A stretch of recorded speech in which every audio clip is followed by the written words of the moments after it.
Attention, the self-destruct sequence has been activated. All employees, please report to the emergency evacuation elevator.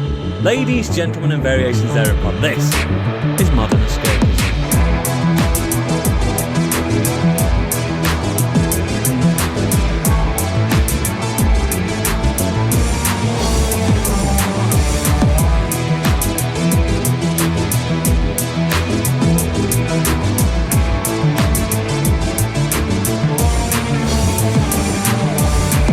Hello and welcome to the show. My name is Oodles, a tiny speck in the vast ocean of podcasters. Joining me today, the love of my life and Uber daddy, it's Gadget. Hello. Also, my brother from some udder's mudder, it's Stig. Yo, yo, yo. I'm back, baby. He's back. Also, my bit on the side, it's Candy. Hello. I thought you were going to say My Biggie then. Man Friday. And it's Uncle Knobhead, it's Biggie. Motherfucker. Everyone has an Uncle Knobhead. And it's always him. How we all doing? We're all back. All of us are here. Look at Yay. this. Who are you Such a rarity these days. Who A are treat you for the people? ears, a treat for the eyes. I'm here. Yeah, sorry I couldn't make it last week, but if you listen to this podcast long enough, you know that sometimes my kids are dickheads when it comes to getting to bed. People are wondering why your kids are not adults yet.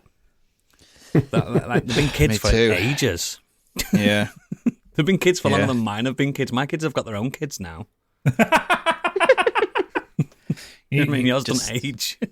You need to get them some ridiculous. of that fast-growing fertilizer. Wait, no, that's tomatoes.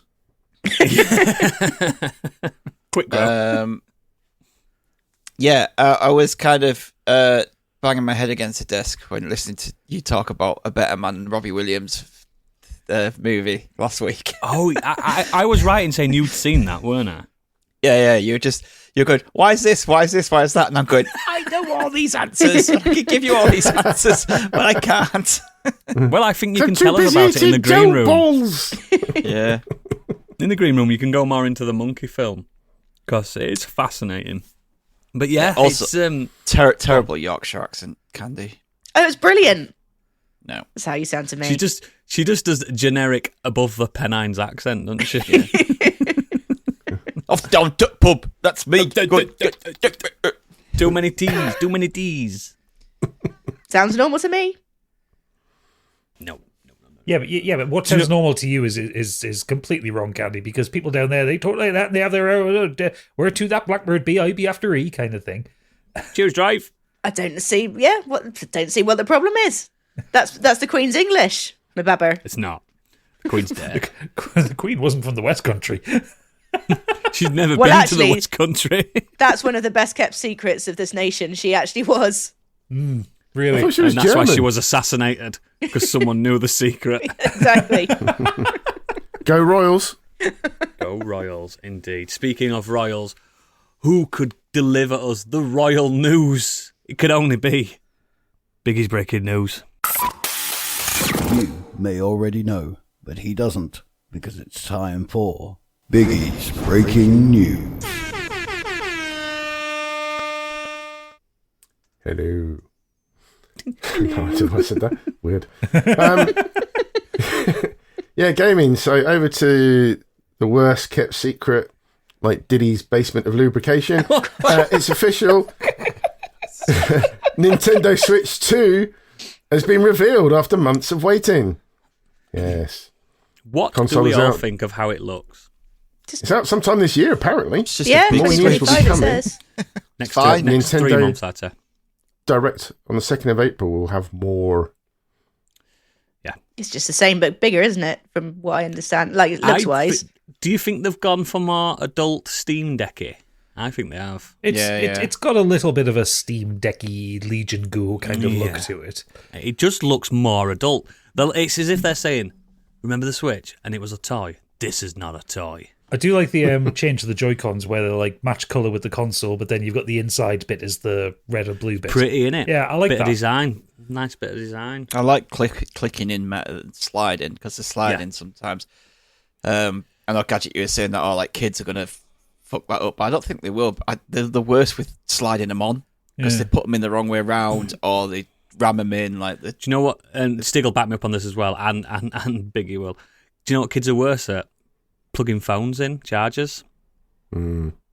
And then playing on the phone with the chargers, and then resting the charger on the belly. Oh my goodness! Oh no, I hate And that. it twists the charger around and breaks the port. Yeah. And yank the phone off it as well without pulling it. Pull the properly. phone, run with the phone in their hand. Yeah. The only thing, anyway, the Switch. The only thing I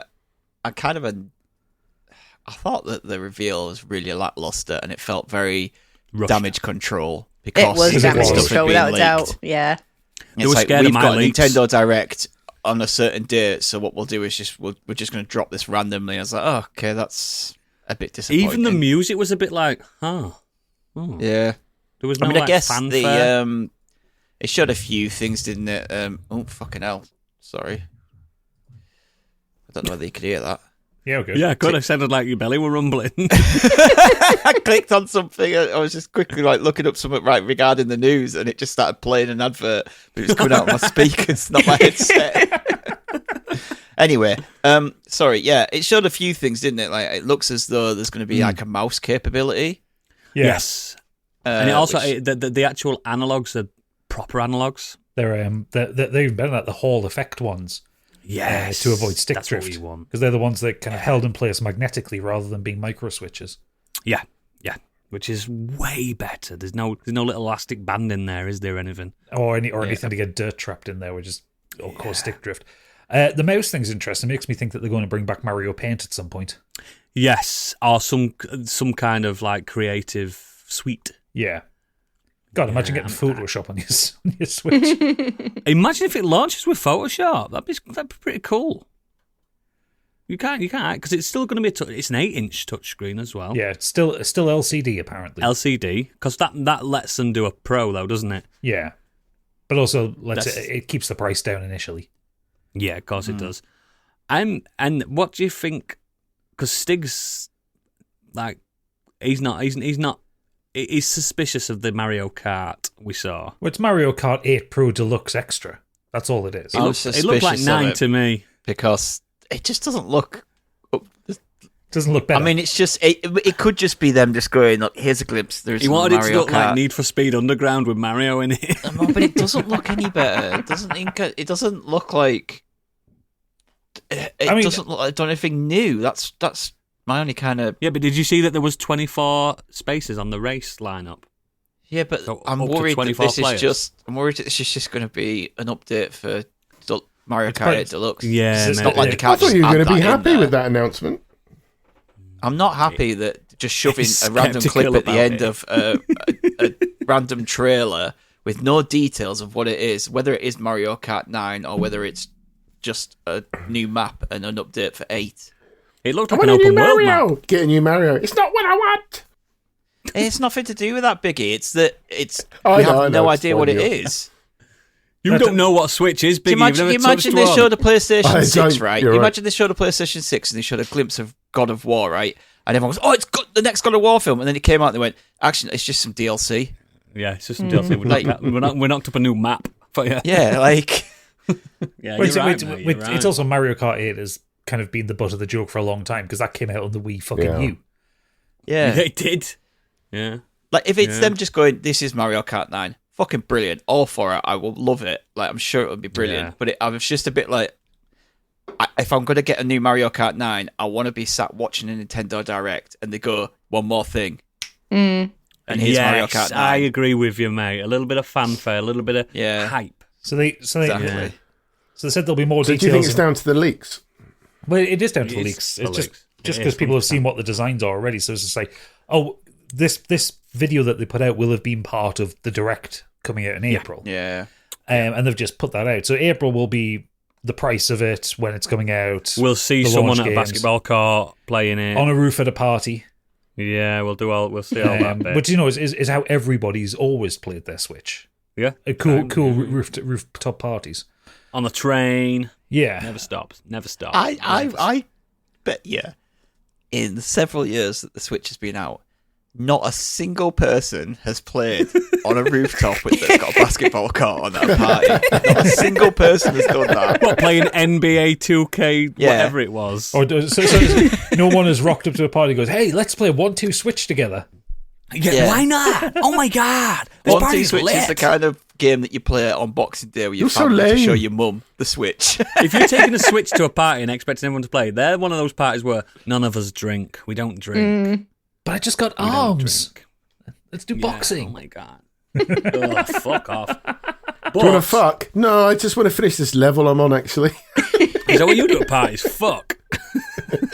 Biggie's off to his fuck parties. Seriously, when you go to Biggie's house, there are so many fish bowls around. And no fish in them.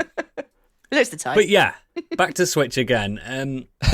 Speaking of switching, What do we think the price is? Gadget said $399 from day one. hadn't they? Yeah, I think because I think $375. the original Switch launched. $374.99. The original $374.99. Yeah. The original Switch launched at $279, and then the OLED was $329. And this is going to cost way more to produce. This is going to cost way more to produce, so I think $399, and I don't think that's too bad a price. I mean, you can get a Steam Deck No. for that price. I'm going 370. So, but it's definitely going to be a lot more expensive than the original Switch. I really. It's, What it's, a- down, it's down to its opening lineup, really, for me. Yeah. But I know I can play my vast Switch library now. Yeah, Vast. because Apart from Labo games. but no Who one wants to cares? play Labo games. Yeah, they confirmed it's backwards compatible both on software and cartridge, which means the new cartridge is going to be the same shape. It's got to have a better launch lineup than the original Switch, because the original Switch had Breath of the Wild and 1-2 Switch, and that was it. Yeah, that was dire. Everyone just had Yeah, Breath of the Wild. Wild's pretty No, but everyone great. just had that. Yeah, but that's what I mean. You had like 2 or 3 games on Two launch, choices, yeah. and you didn't get But is like that another. them, do you think that's... Sorry, do you think it was them just saying it's going to launch Mario Kart 9? I think so. It should, if not Mario Kart 9, then the next kind of Mario, the next 3D Mario game. Odyssey I 2. think it's going to be a fucking update for 8 as a launch. I still can't get that out of my head that they're just going to go... Because you don't trust Mario them. You've Kart been 9 burnt is coming, before. but for now... Do you not remember remember that time when we got- direct where they said, now some Mario Kart news, and you were like, yeah, no, it's DLC. It's just old maps. do you know what? Almost every Nintendo console should launch with Mario Kart and Mario at the very least. Like they're staples of the console. Yeah. It's what I'd buy first if there was a lineup. So you three getting one?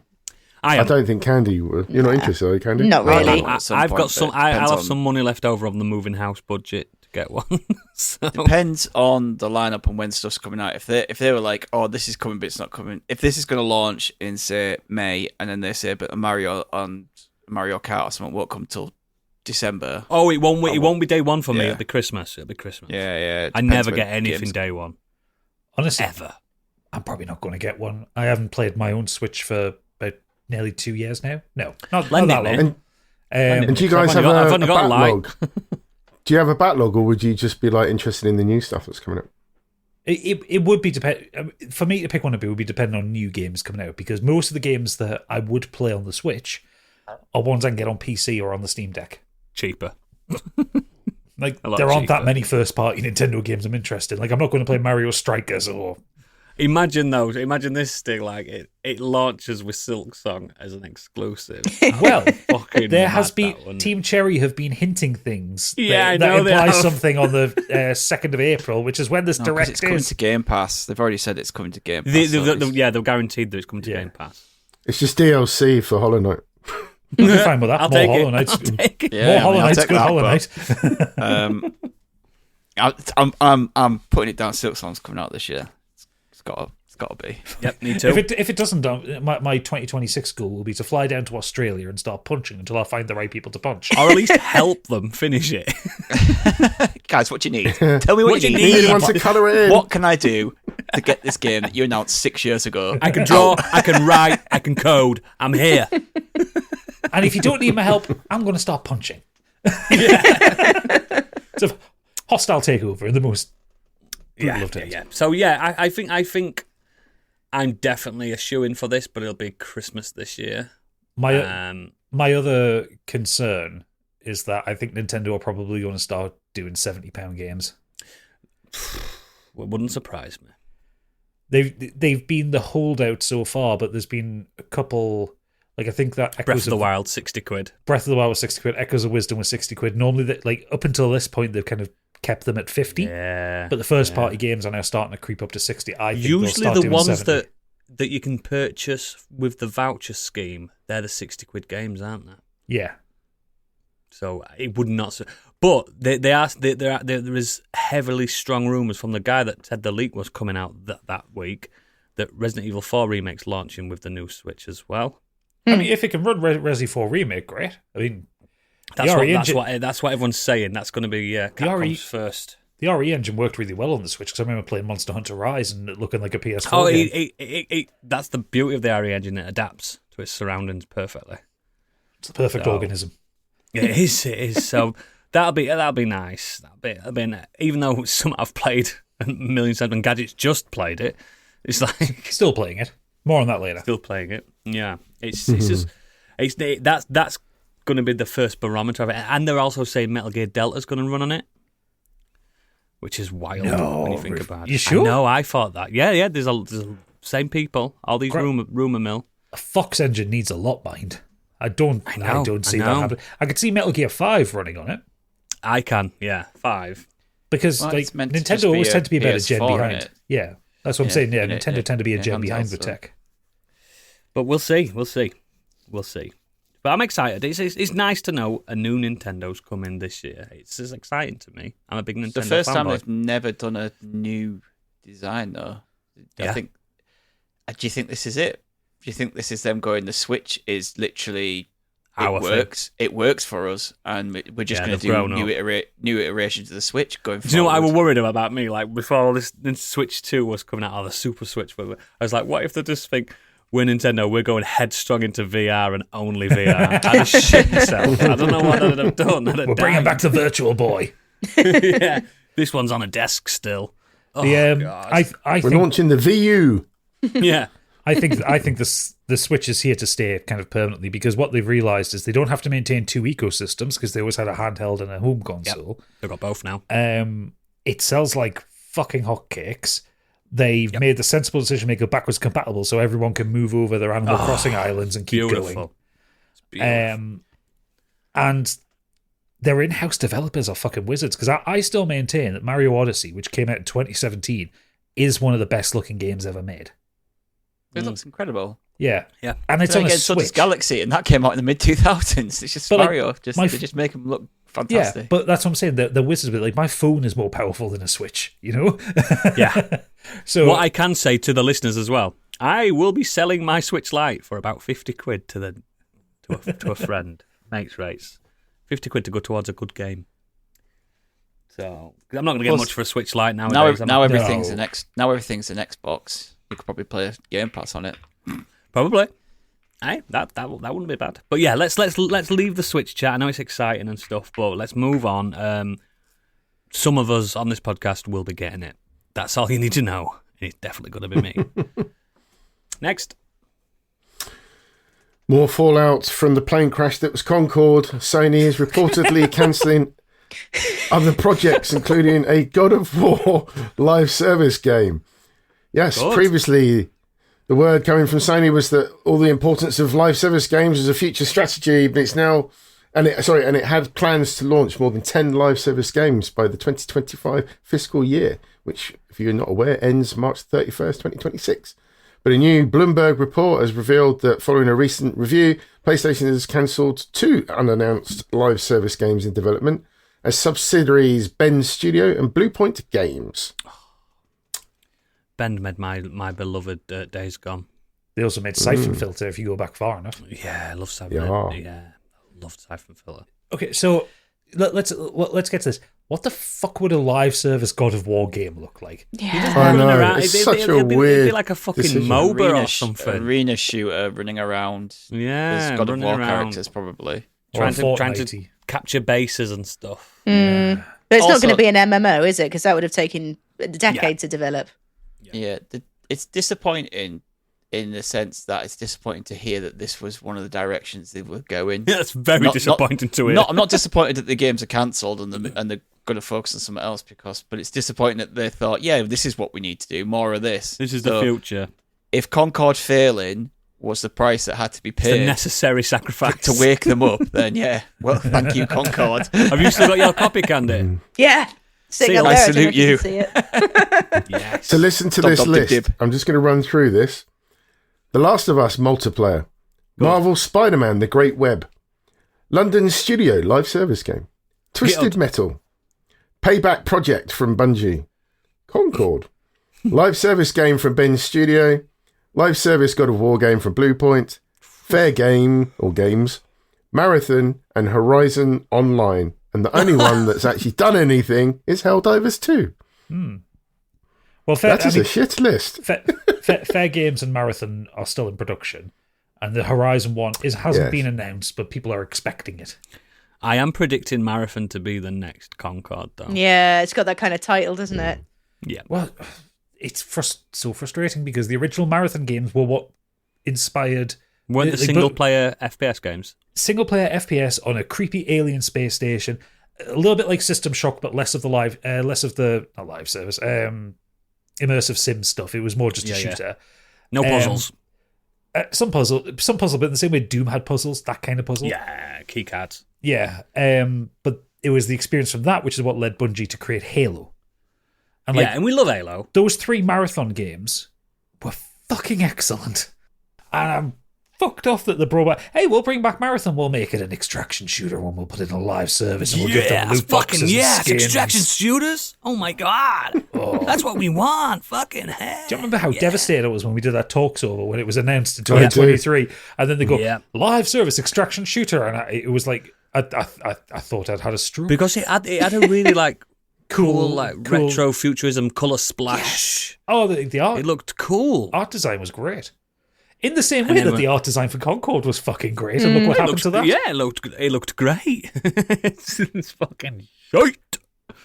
And Candy will never know because she will never unseal that antiquity. Absolutely not. There's going to be dust on it, the whole lot. You'll be on the That's Antiques going to Road flog show for in your £1,000 in 10 years' time. 10 years, that's all I'm waiting. Yeah, £1,000. Did just very briefly, did Bungie ever, or even Sony now, did they ever announce sort of how much money Destiny's actually made as a quid? game? Like, has it been the success that they wanted it to be? Because that's like one of the big sort of live service games. They that definitely sort did of the wanted, 10-year wasn't it? plan, didn't they? They beat that out. Yeah. Kept going for its 10-year plan. So there's like Steam revenue counters. There's not been anything official, but Bungie did say so. 2023 fiscal year 2023. So up to March last year, that was about a year past their being bought by Sony. Their revenue was down 45% for that fiscal year.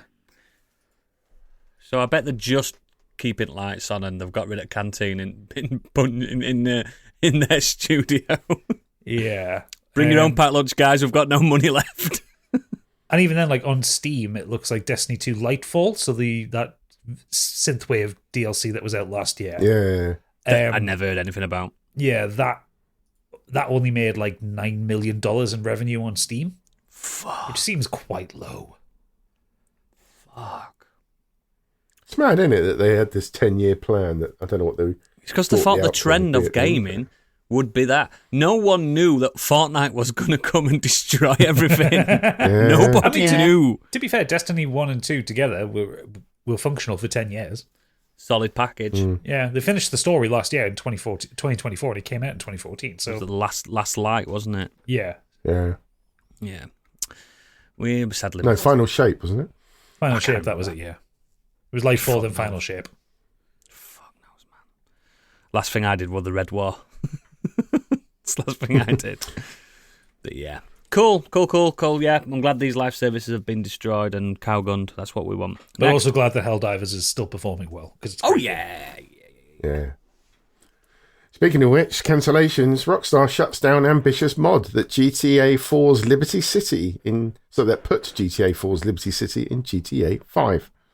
Just weeks after publicly releasing the Liberty City Preservation Project, an ambitious mod adding a playable version of the whole map So GTA 5, its developers have confirmed the project is being taken down following conversations with Rockstar Games.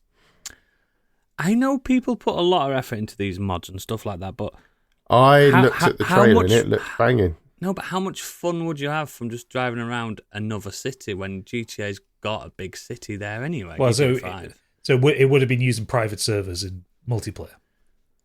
Oh, right, so it weren't just like, here's a mod, drive around. Yeah. The problem is they ripped assets from GTA 4, which are copyrighted.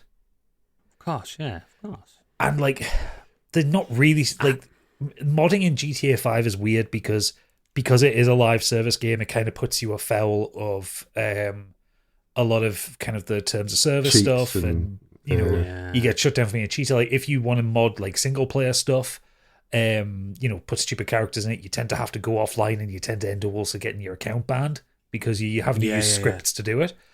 So I saw the trailer. The trailer is fantastic. Really, a lot of effort was put into it. None of this shocks me. No. And that's the thing. They put I don't know how many years they've been doing it for, but it just feels like all that effort, and you know it's going to be shut down at the end of it. Nintendo, just as bad. It reminds me of all the effort they did with Fallout London or whatever it was called. Yeah, that came out, though. That was an authorized it came mod. out, but that was official. It's like there's no song and dance on it. You know what I mean? I know these are projects of love, and these people are doing it in the spare time. That's why it takes so long. But I think it's a shame that all that effort has gone to waste. When if you can mod thing and you know how to do it, make your own studio and make a game. Yeah, right. Well, Exactly. The thing is, That's how I see it. For a mod Make some money. For a mod like this, which you know is going to be cease and desisted pretty quickly, announcing it before it's finished is a stupid idea because they'll just get you shut down. What you need to do is finish it, put your trailer up, and release it out to the internet because you can't kill the internet when it's out there. It's out there. Stealth drop it, bang. Yeah, exactly. But do they not rely on Kickstarters and A lot of them do, crowdfunding yeah. and stuff? no, So they would have to release kind of something, maybe. it would be doing it. They're not allowed to make money They're from not allowed it, to right? make money. Donation only, wouldn't it? Be donations for their time as opposed to making money from it. So This is what I'm saying. I'm sure you agree that these people, these really skilled people, could make their own games. probably got no interest in it. They probably just like modding stuff. I guess. Assets are already there, aren't there, and stuff like that. It's a shame, but who cares? GTA 6 is coming out this year. Do you know what I mean? Who cares? Who cares? Next. Well, speaking of modders, Doom is now playable inside a PDF. Yeah. I've seen that. It's good. Add that to the list of Can It Run Doom? I've seen that guy playing it on his vape mod. That's my favourite. Yeah. The pregnancy test is still my favourite. Yeah, that's Great, my favourite. Or wasn't there some, you could play it on some microbes or some germs or something? Yeah. Yeah. Well, I'm waiting for them to say that you can do it on STD. That'd be interesting. It's probably already out there. Oh, sorry, son, you've got Doom. Yes! You've got Doom. You never know. Always wrap your tool. You've got BSG. What's the worst one? Is it that game? Was it Katana? Was that the one that didn't do so well?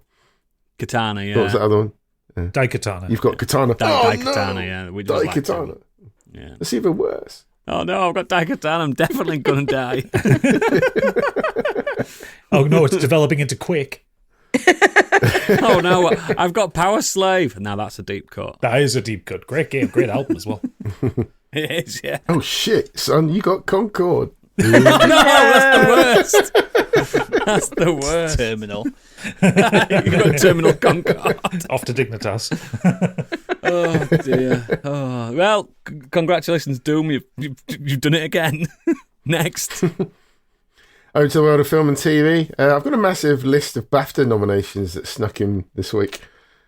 How do you want me to do this? 'Cause I feel like He doesn't know what the main ones are. Shut up. Best film. Honora the Brutalist, Complete Unknown, Conclave, and Emilia Perez. Very similar lists to the last one, to be fair. I will watch Emilia Perez. I will watch that because I've watched it. I've watched that song, the Sex Change song. Yeah. What the fuck is that? The fuck is that? What am I missing here? Because everyone's like, oh yeah. I'm gonna have to. I'm gonna watch this film because it's gonna end up getting all over the Oscars, and yeah, I haven't heard anyone. They're all like, she Say needs a that- new vagina. I've not like heard anyone say that it's like amazing. There's people who said they found it all right and it was decent in places. But it's getting yeah. nods everywhere. Yeah, I'm gonna watch it. I have to watch it. I'll report back on here. It's just finding the time for me to sit down and go, right, I'm gonna watch this foreign language I want to watch it film, because people on the musical. internet are kicking off saying, this is the most DEI I've ever seen. And I'm like, I'm going to watch it now because you've said that. Because you've said that, motherfucker. And I'm going to love it. Yeah. Yeah. Weird. Conclave, though, that's got loads of nominations. It's got like 10 nominations. That's great. I can't wait to watch that. I can't wait. More on that later. Yeah, that's a great, not. great film. Yeah, the others, I'll get round to. Brutalist isn't even out yet in the UK, so I can't even I know, watch but that yet. looks good as well. It's like 3.5 hours long or something. I know. Of Adrian Brody. Outstanding British film. We have Bird, Blitz, Conclave, Gladiator 2, Hard Truths, Kneecap, Lee, Love Lies Bleeding, The Outrun, and Wallace and Gromit, Vengeance Most Foul. I think Love Lies Bleeding is going to get that. I'm just happy Wallace and Gromit's been nominated. It always does, doesn't it, usually? No, because they normally get short film for their stuff. Yeah, they do, yeah. I think Conclave is going to... You think it's going to be a sweep. It's such a BAFTA film. Yeah. Men talking. Men Yeah. talking in opulence. Yeah, in Oh, beautiful can't wait to watch costumes and with brilliant actors. Yeah, it's BAFTA through and through. It's got Ray Fiennes in it. BAFTA. Yeah. No. Well, speaking of leading actor, surprisingly, Ralph Fiennes is in there for the list Ray of Conclave. Fiennes. You got his name completely wrong there. Ray Fiennes. Fiennes. Right, You Ray said Fiennes. Ralph Fiennes. Do you know what? Because it says Ralph, and I've got a dog called Ralph, and it just makes me think of Ralph. Oh, yeah. Well, start calling your dog Rafe, please. Rafe, come here. And the actor turns up. Adrian Brody, The Brutalist. Yep. Timothy Chalamet, a complete unknown. Coleman Domingo for Sing Sing.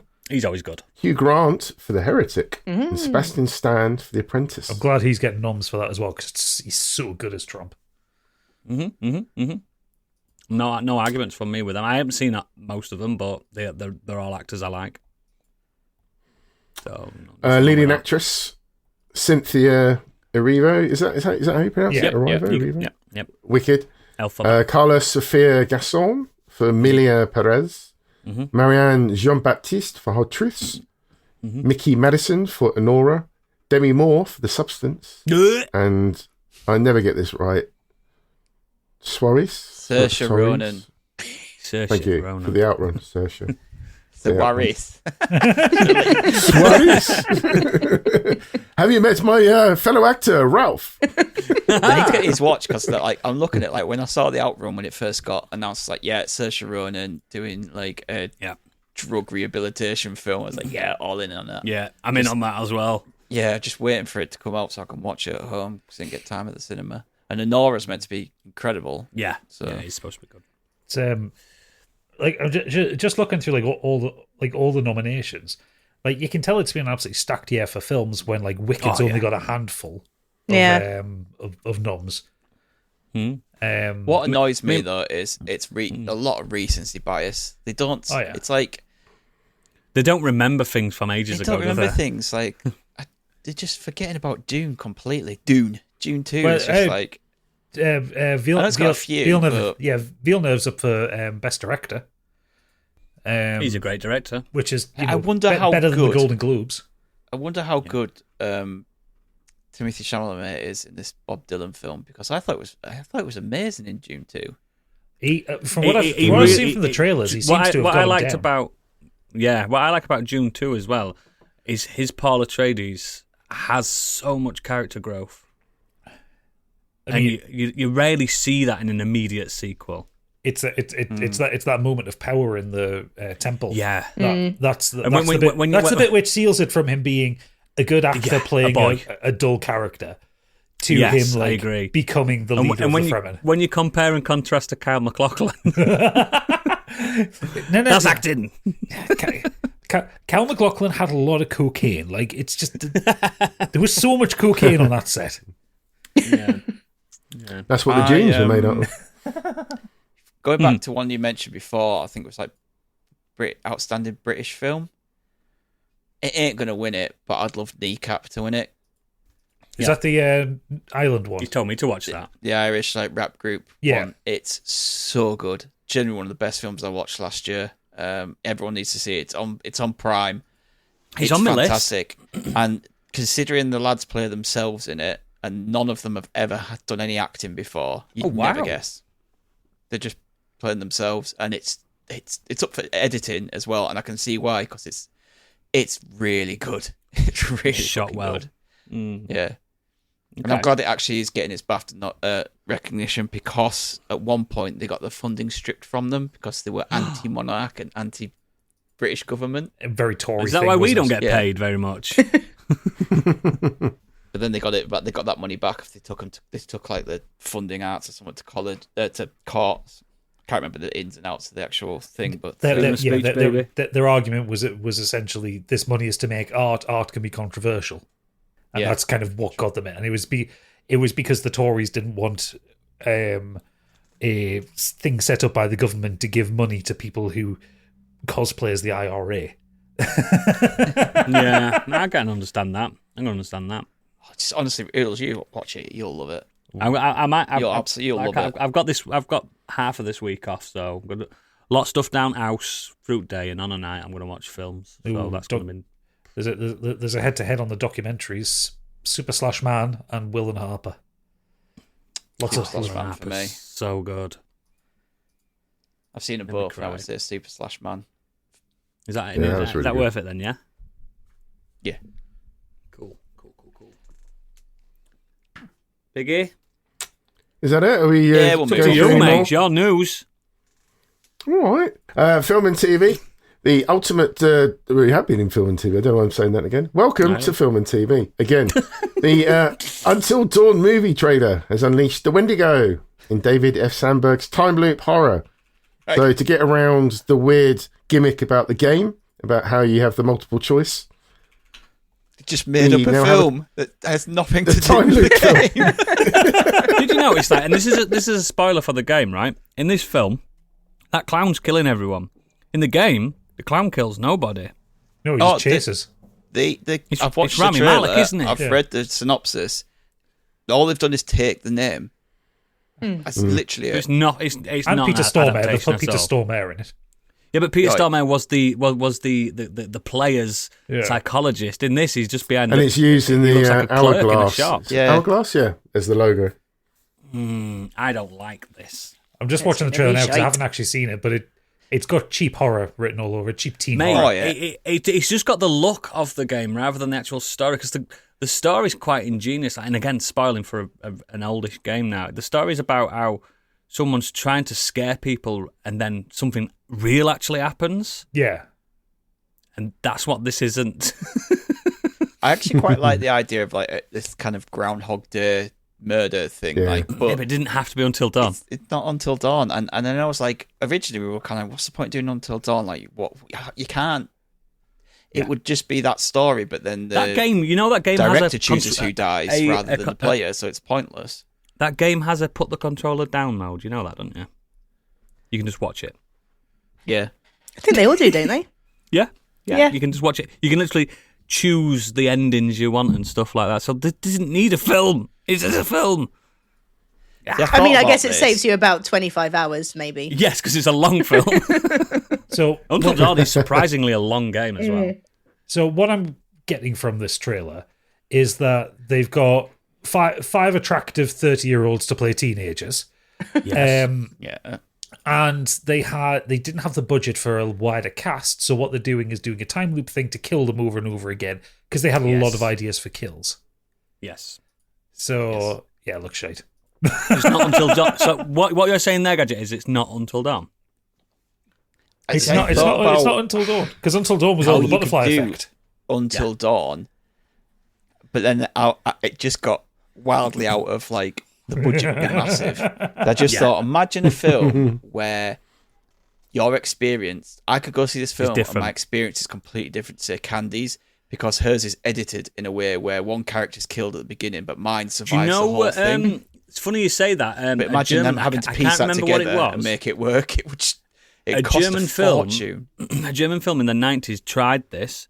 They tried. I can't remember what. I'm gonna have to find it for you. I watched a documentary about it where this German film has like 6 or 12 beginning, middles, and ends to this film, and it's randomly mixed when you go and see it at the cinema. Yeah. So it's different. It was different for everyone. Turns out it was shit anyway, but it didn't Sounds work. like Firefly on TV. It was just odd. I mean, the thing is, you Like could just Star pick, Tours at Disney World. You get a Similar. different ride every time. Yeah. the thing is, if you wanted to make an Until Dawn movie, you could literally just take a playthrough of the game and make that the movie. Yeah. That's Just what tell I it thought from was start gonna to be. finish. Yeah, it's a great story as well. I think Until Dawn's the best one they did. By I a love my massive idea, margin. but it would just cost an absolute fortune. Could Oh you yeah, the imagine budget have would to be out the film- fucking window. You'd I have a think you tenant have to to make the kickstart film. it The still. rest Right, of we it have would to be edited. film. There's only 6 or 7 versions, but this guy died in this one, so we have to film the whole film without Without him. him. Then we have to film the whole film again with him. With so him. It's like, it Yeah. doesn't work. Because I know Brian Eno did a documentary recently, and that has over 1 million different ways of seeing it. Has it? Because it's Brian Eno. Yeah. That it's generated with different documentary and videos and music and stuff that whatever it's streaming from can it does something where every Adapt single to it. every single version of this is different, so you will never ever see the same film That's or interesting. documentary. But that's easy to do when you've got all the footage and all like Yes. music videos and whatever you're going to do. When you've got all that and you can piece it together, but when you actually film in a film to do like that, it's just the budget would be impossible. insane. Yeah. Anyway, we probably won't go and see it. Stigmite. Next. No, that's one I'll wait for. M. Night Shyamalan has been sued for $81 million. Oh, I thought I thought I had a film coming out. In copyright claim against popular Apple TV series. So he went on trial this week over allegations that he plagiarised from an independent film for his Apple TV series, Servant. The lawsuit was brought by Italian director Francesca Gregorini, accuses Shyamalan of taking key elements from her 2013 film, The Truth About Emmanuel. Fair enough. Take all his money. Make I him like the stop bit at the making end, films. though. Imagine being the jury where they go, in the case, the jury will be required to watch both The Truth and Emmanuel and the first 3 episodes of Servant back to back. Imagine the man going, and you have to watch The Happening. You've also got to watch Guilty, The he's Lady in the guilty. Water. No! Old. No, not old. So wait, the wind is the bad guy. Yes, the wind is the bad guy. No. It's the beach that We all makes know it Mark warm. in that Wahlberg's the film bad guy in that film. Where Wahlberg is like trying to figure it out, and he just looks like he smelled a bad fart. He's like, When he's watching the flowers blow towards him, he's like, "It's the air! It's the fucking air!" it's like a scene or something. And he's looking into a house, and they see him, and he's just like, "No," or something Yeah. like that. It's just like he's just so Turn bad. the aircon off. He's just so bad. People are sticking that needles film in their so eyes and much. stuff. What a stupid film. Next. Fede Alvarez wants to try something new with the Alien Romulus sequel. He wants to go into uncharted waters. Yeah, go for it. Great. It's just going to be a water planet. No. Ridley Scott wanted to do that. Didn't turn out so well. Actually, adding on to something that we spoke about last week, I watched Romulus again last night, but I watched it in What's the higher new quality. No, well, I don't know. I watched it in higher quality, shall we say, than I did before. You're such a pirate. I know. That CG is fucking terrible. I Told you. I could There's see no it when I could see it in justifying it. 4K. Jesus Christ. There's no justifying. So you don't think you it's guys been last week touched were up then saying at all? there's bits where it looks fine. I'm like, there is no bits where he looks fine in it. No, it's just that all of it looked like I could barely see any of it, so actually it didn't look so bad. But now I've seen it in 4K. Oh my God. What's those teeth? They look like wood. You know. Anyway, sorry, continue. Just stuck it, if they absolutely had to use a CGI in Home, they should have just done it like Holly from Red Dwarf with like a face on a screen. They could have literally just put anyone in a rubber mask in it a little better. Yeah. Fuming. But yeah, I like the idea of Fede Alvarez taking Romulus and doing something new because the thing is, Ridley Scott wanted to do things new with it, but he didn't. For some inexplicable reason, he doesn't seem to have the respect for his old series, and he tried to everything looks more sci-fi in the newer films. He doesn't have respect for any of his work. No. Whereas I think Fede Alvarez would do something new, but still keep the spirit, because Romulus didn't really do anything new. It tied together a lot of concepts and threads from all of the Alien franchise. And it worked great. It's a fantastic film, apart from the Ian Holm thing. And that line. But it was a tight 1 hour 45 horror film that worked really well. And I maintain that whole sequence when they're doing 0G in the avoiding the blood. Yeah. That was so good. That's the tensest thing I've seen in the cinema for a long time. So I trust him.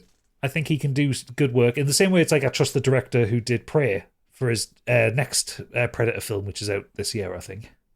Badlands. So yeah. So, I trust them. Let these people take these franchises and run with them and give us some really cool shit. Yeah. Fuck, man. Stop moaning. I mean, Alvarez managed to make the black goo make sense. Yeah. Yeah. Next up, we got Ki Hu Kwan wants to play a diabolical, really bad guy, like a Bond villain. Happen. I can't see it with him, can you? No, put him in the next Alien film as a descendant of Yutani. That could work. Boom. Done it. Next. There's a trailer for the new Daredevil Born Again for Disney Plus. Anyone seen it? Yeah, it looks mint. Oh, there we are. Yeah, I've seen it.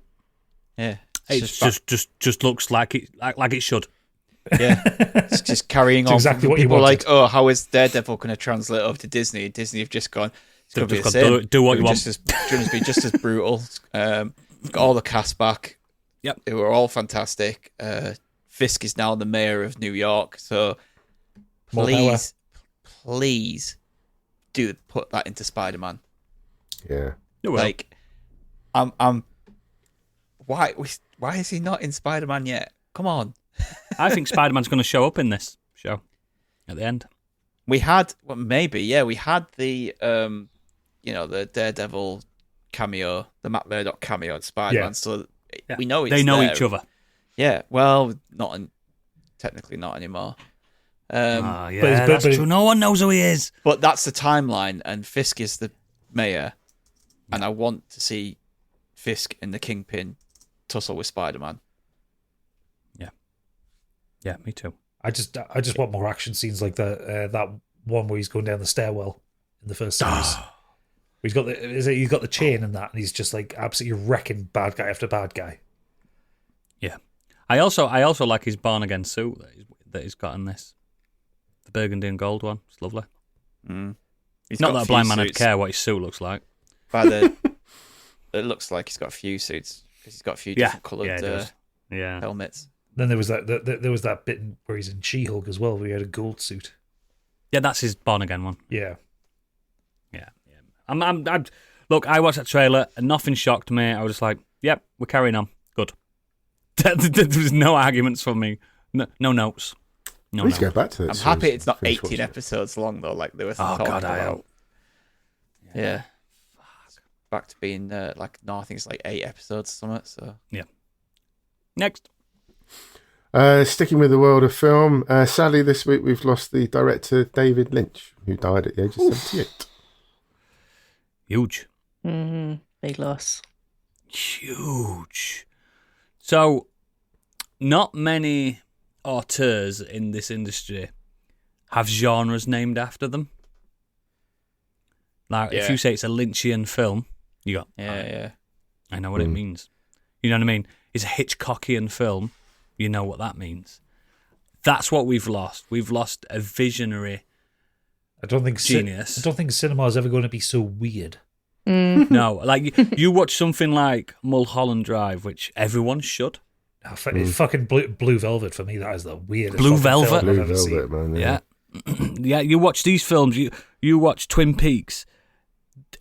he created his own genre, and there's not many that do that, and there won't be many left that can do that coming into the future. Like you can say it's a Nolan-esque film. There's not many that can say that, modern directors, but Christopher Nolan can, for instance. Tim Burton, I suppose. Yeah, Burton-esque. But when someone He says hasn't got the biggest body of work either, has he, really? When you look at he's not done that much. what he's done. It's just His the last impact film's like is huge. 2006 or something. Yeah, and they Yeah. did the return of Twin Twin Peaks. Peaks. I think he managed to record all his dreams in a journal and went, "Yeah, let's make this into a film." Because Yeah. his films are just these weird, the- dreamlike, Yeah. fucked up things, aren't there? The thing is as well struggle a about little bit him. with some of his stuff, to be honest. Oh yeah, you've got to watch him a few Yeah. times. But the thing is about him as well. He lived his life how he wanted to live. Like he told everyone that smoking were going to kill him, and he didn't care. And he did. Do you know what I mean? It's like he lived his life how he wanted to live it, and I got Same mad with his respect work for. as well. When you say that, Yeah. like, I can imagine any studio going, "We don't really like that," and him just going, "I don't give a fuck. Yeah, I'll go somewhere else. This is what I'm doing, and that's what my film's going to be." And like, even if you don't get on with his films and you don't find them accessible, because they're not accessible to a lot of people, you No. kind of have to respect his actual The craft. work and his craft and his vision. Like, he definitely was someone who didn't. Maybe June is probably the only one where you can say that his vision was probably interfered with, which is kind Cocaine. of understandable. And And that's Brilliant. why it's a mess of a film. But it's also weirdly everything his else most is- accessible film. Yeah, And it's also like Candy's just alluded to, so watchable. It's so fucking watchable. It's stupid Not necessarily and daft. enjoyable. I never said that. I enjoyed never it. said I that. enjoyed it. I hated it. Honestly, But it's watchable. I think the thing that I liked was just kind of the designs and the weirdness of it. Yeah. I kind of got on board with, but everything else was just like, this is nah. But I don't know. I don't know about. I've started watching Twin Peaks again because I got really sad by this. And I want to give it a go. I tried. Fuck me, it I got holds 3 up. episodes in. I got 3 episodes in, and Kate was like, "No, this isn't for me." And then I just never carried on by myself. But so- the new Twin Peaks, the recent Twin Yeah. Peaks, is phenomenal as well. But you've got to watch the old ones. I do. I will get through the rest of his work. It's It's really Yeah. sad that we've lost one of those sparkling auteurs and relatively young. You know what I mean? He's 78. Relatively young. I think that's young nowadays. Yeah, for an You eternal. want to go at 78? I don't want to go at 78. I want to go at 98. You're not living in 98. You're barely living I know I'm 98 more not. seconds. I know. He went how he wanted on a I thought he was a podcast. bit younger than that, to be honest. But then again, he started in the 70s, didn't he? Yeah. Because, I mean, Eraserhead was his first film, and what a first film. Jesus. Fucking one of them. I've seen it, If- but I don't remember anything about it. I saw it when I was at college. That's how it should No, I be. haven't up. seen it in years. It is how it should be. But if you listen to this and you've not like engorged on his body of work, this is the perfect opportunity to do it. Trust me. Definitely tried Twin Peaks. Certainly. Yeah, because a lot of what we know today is Twin Peaks I mean, style. It's If you enjoyed Alan Wake 1 and 2, definitely watch Twin Peaks. Silent Hill. Yeah. Yeah, it's just X-Files that got a lot from Twin Peaks. You know what I mean? That kind of simultaneously at one point there was quite a crossover on that. But yeah, it's really sad, and it's a big one. It's the biggest one we've had in ages, I think. Mm-hmm. And it just came out of nowhere, and I just saw it. I went, whoa. Well, he had said that he was ill, and Yes. and apparently, unfortunately, it sounds as though the fires in LA and the air and the smoke Didn't and that help. didn't help, and it caused him issues. Which Oh, led to what a his- shame. yeah.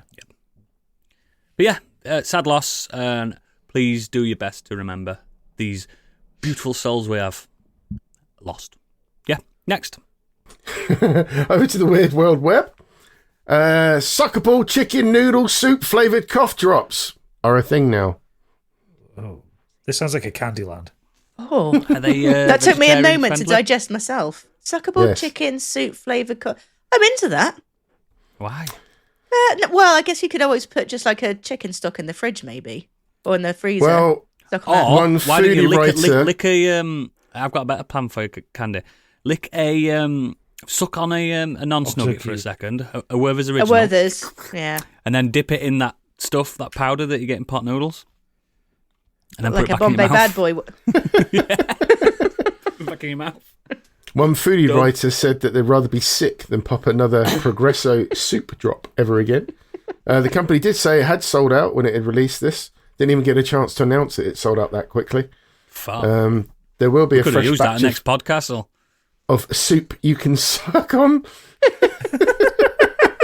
See, I'm Could you into just, this, like- right? Because when Could I'm you suck on one of them Knorr cubes that you get? Could you yeah, just suck on one of them? I'd Tell suck you on what, that. the company not the Norcus, says- but like the actual like crumbly, crumbly ones. one. When you get that, Yeah. like, Yeah. when you're crumbling it up and you got it on your finger, you Yeah. just lick it off. Yeah. The company says the chicken noodle soup flavoured drops taste like broth, savoury veggies, soft egg noodles, and a sprinkle of parsley.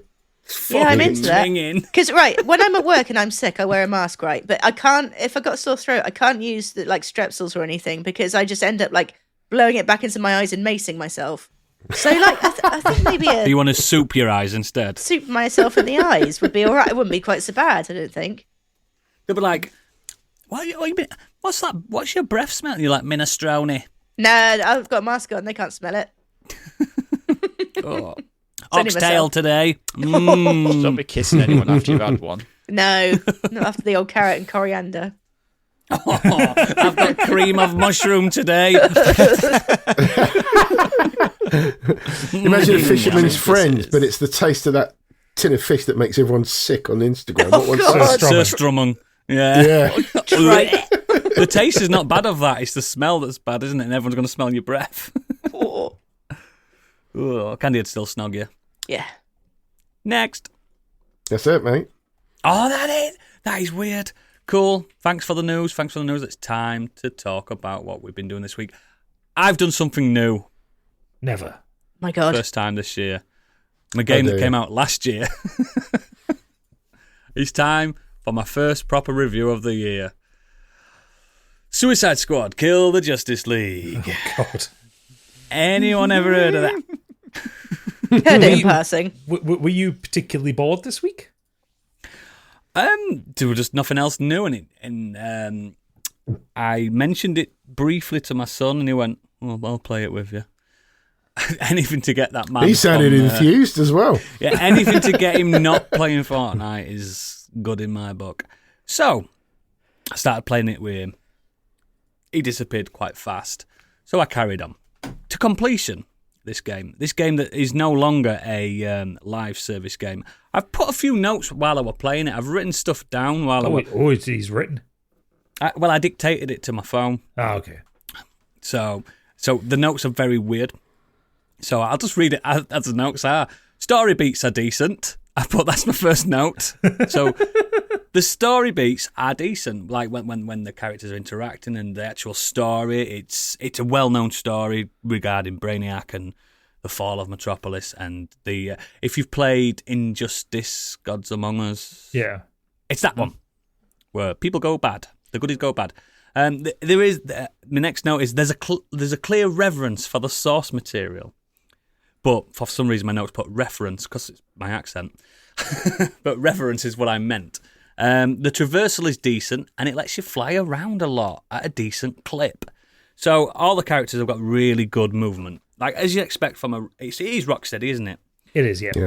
As you'd expect from them, they know how to traverse.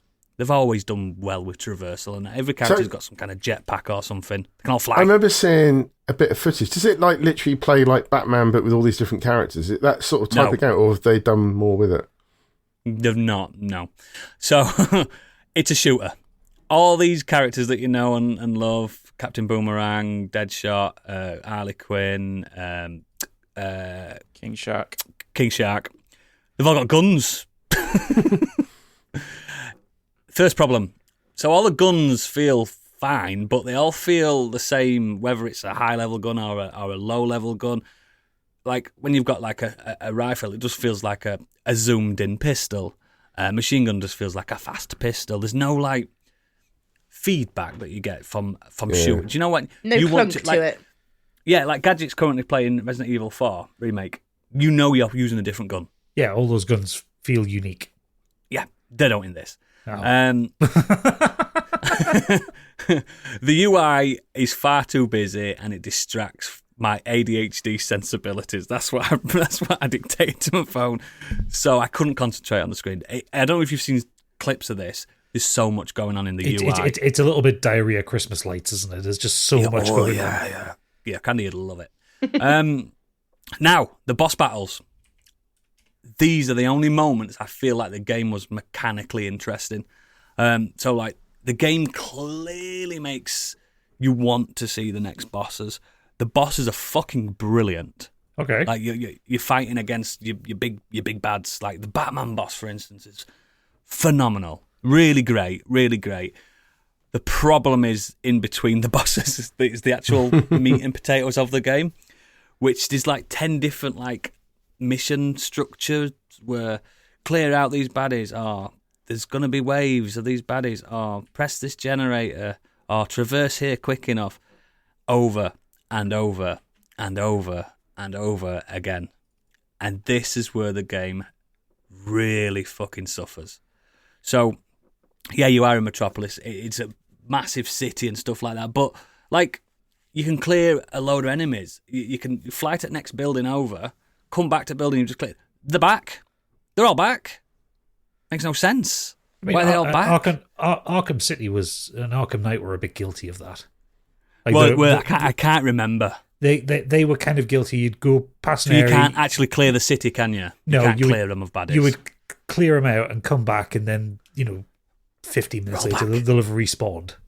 Yeah, he does that, but like I egregiously. think there's a lot of kind of open world brawler kind of games which are like that. They just respawn because otherwise you are just running around an empty city. So you kind of can't really mark it down for that. That's just standard knowledge. My next point I dictated is, even there's Indiana Jones does that, doesn't it? In the new one, Does like it? you'll beat up an area, It'll be clear for a little while. and they'll be cleared for a while. But if you go back there like half an hour later, like they've kind of, I mean, I guess you've just got to take it that they've woken up from being beaten up. Yeah.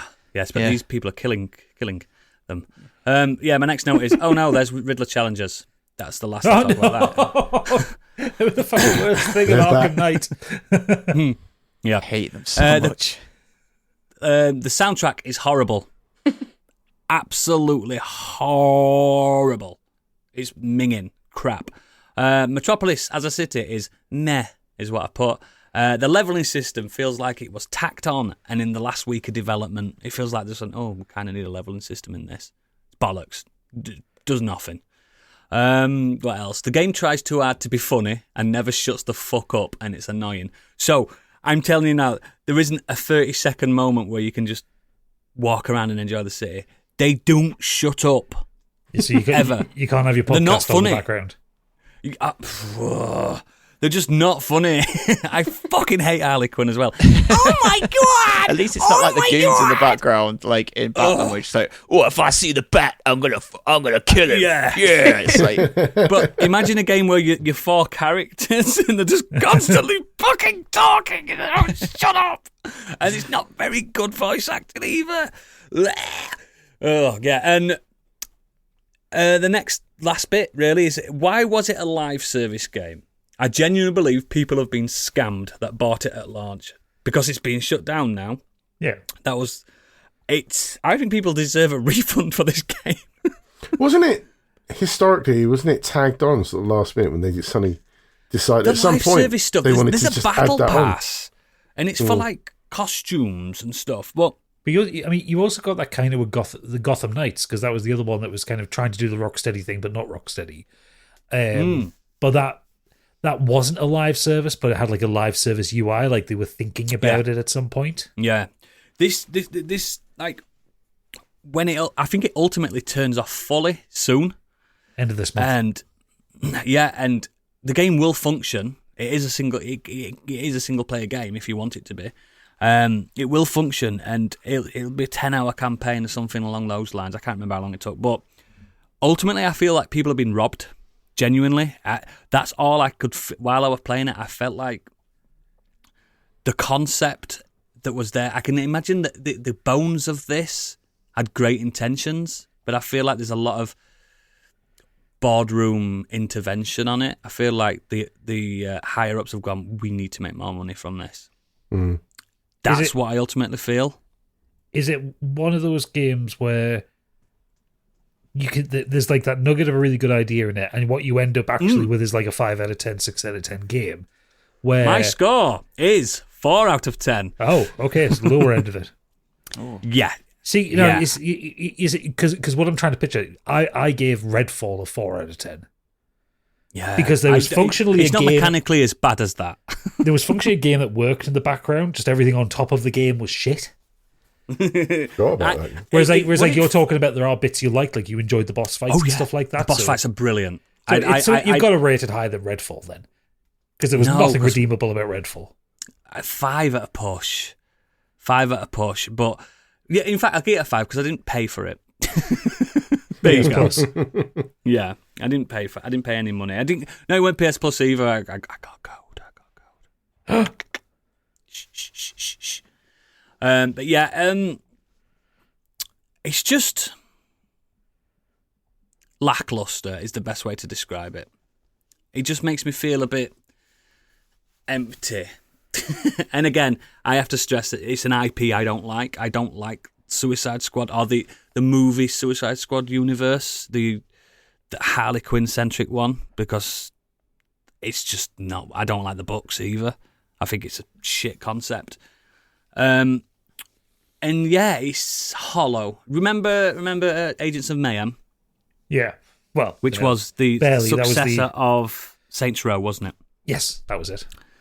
It's like that. Like Saints Row had a lot of fun and heart to it.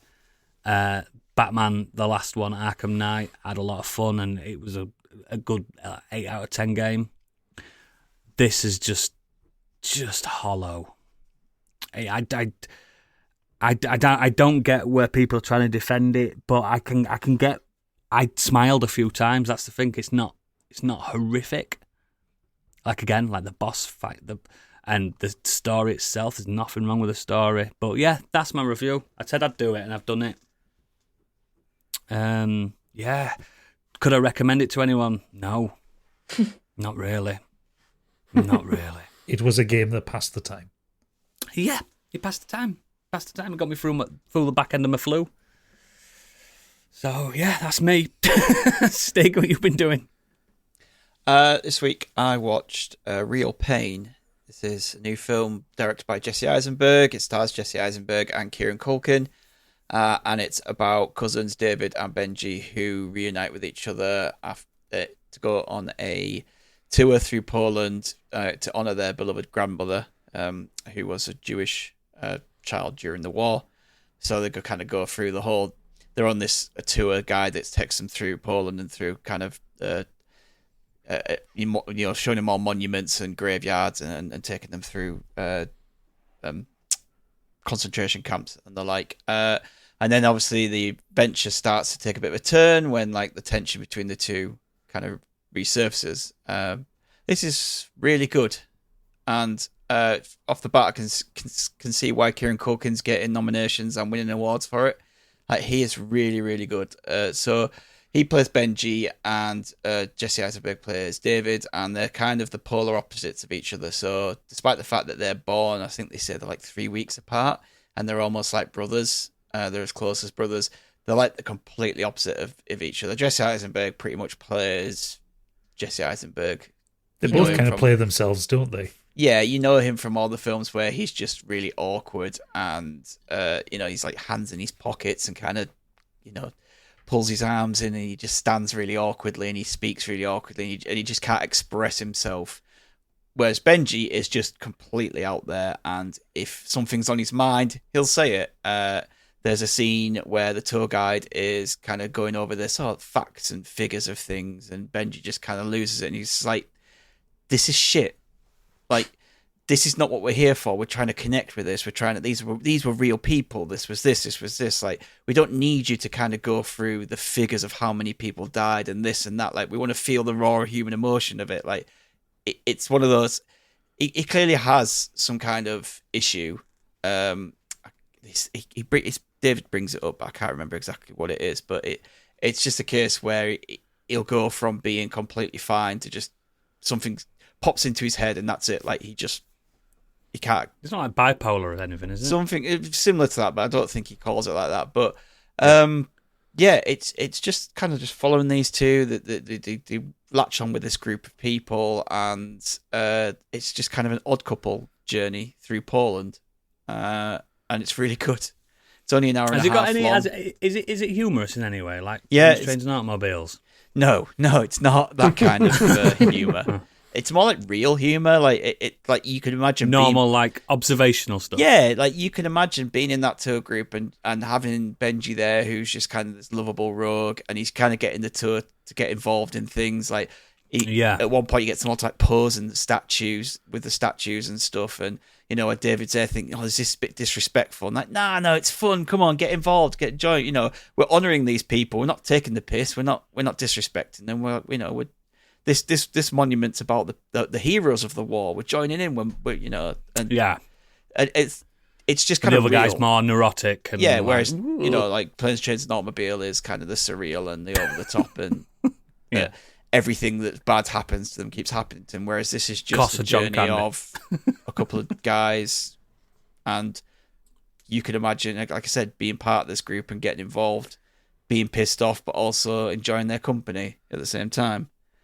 Okay, I'm definitely down to clown with this. I've been enjoying the kind of press junkets on it as well, and to me, it just feels like it's an They seem like extension they're of the pals, film. don't they? Well, because they are effectively playing themselves in the film. They pretty much are. All the press junket stuff. Like there's this great interview with so the two of them are at some film festival, and they're asking like, what did you bring to your character that you brought from real life?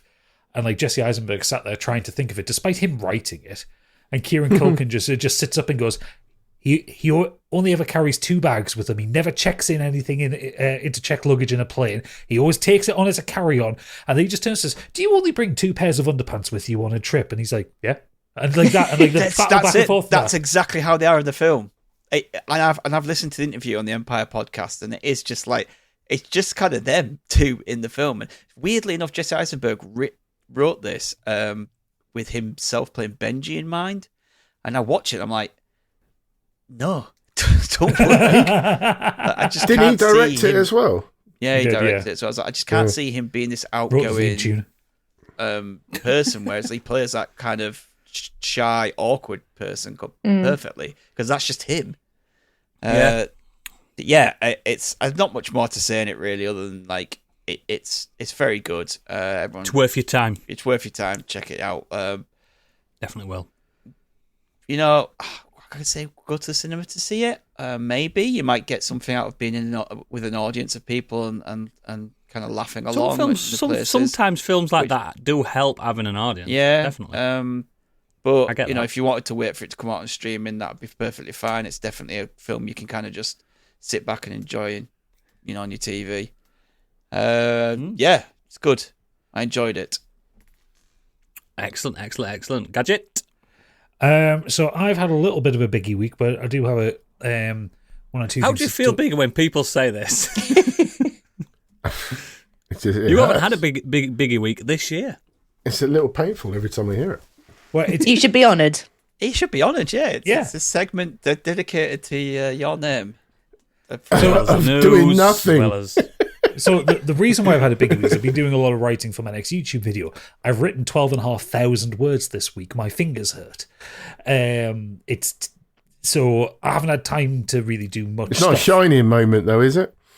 No. I haven't gone around trying to kill Pip with an axe. Red ram. But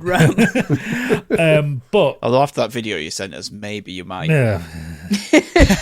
Oh yeah. That video, yeah. So a couple of really quick things. Park life. Fuck off. And I'm not providing. We've any also got the song for the end of the podcast. I'm not providing any context for the listeners on that one.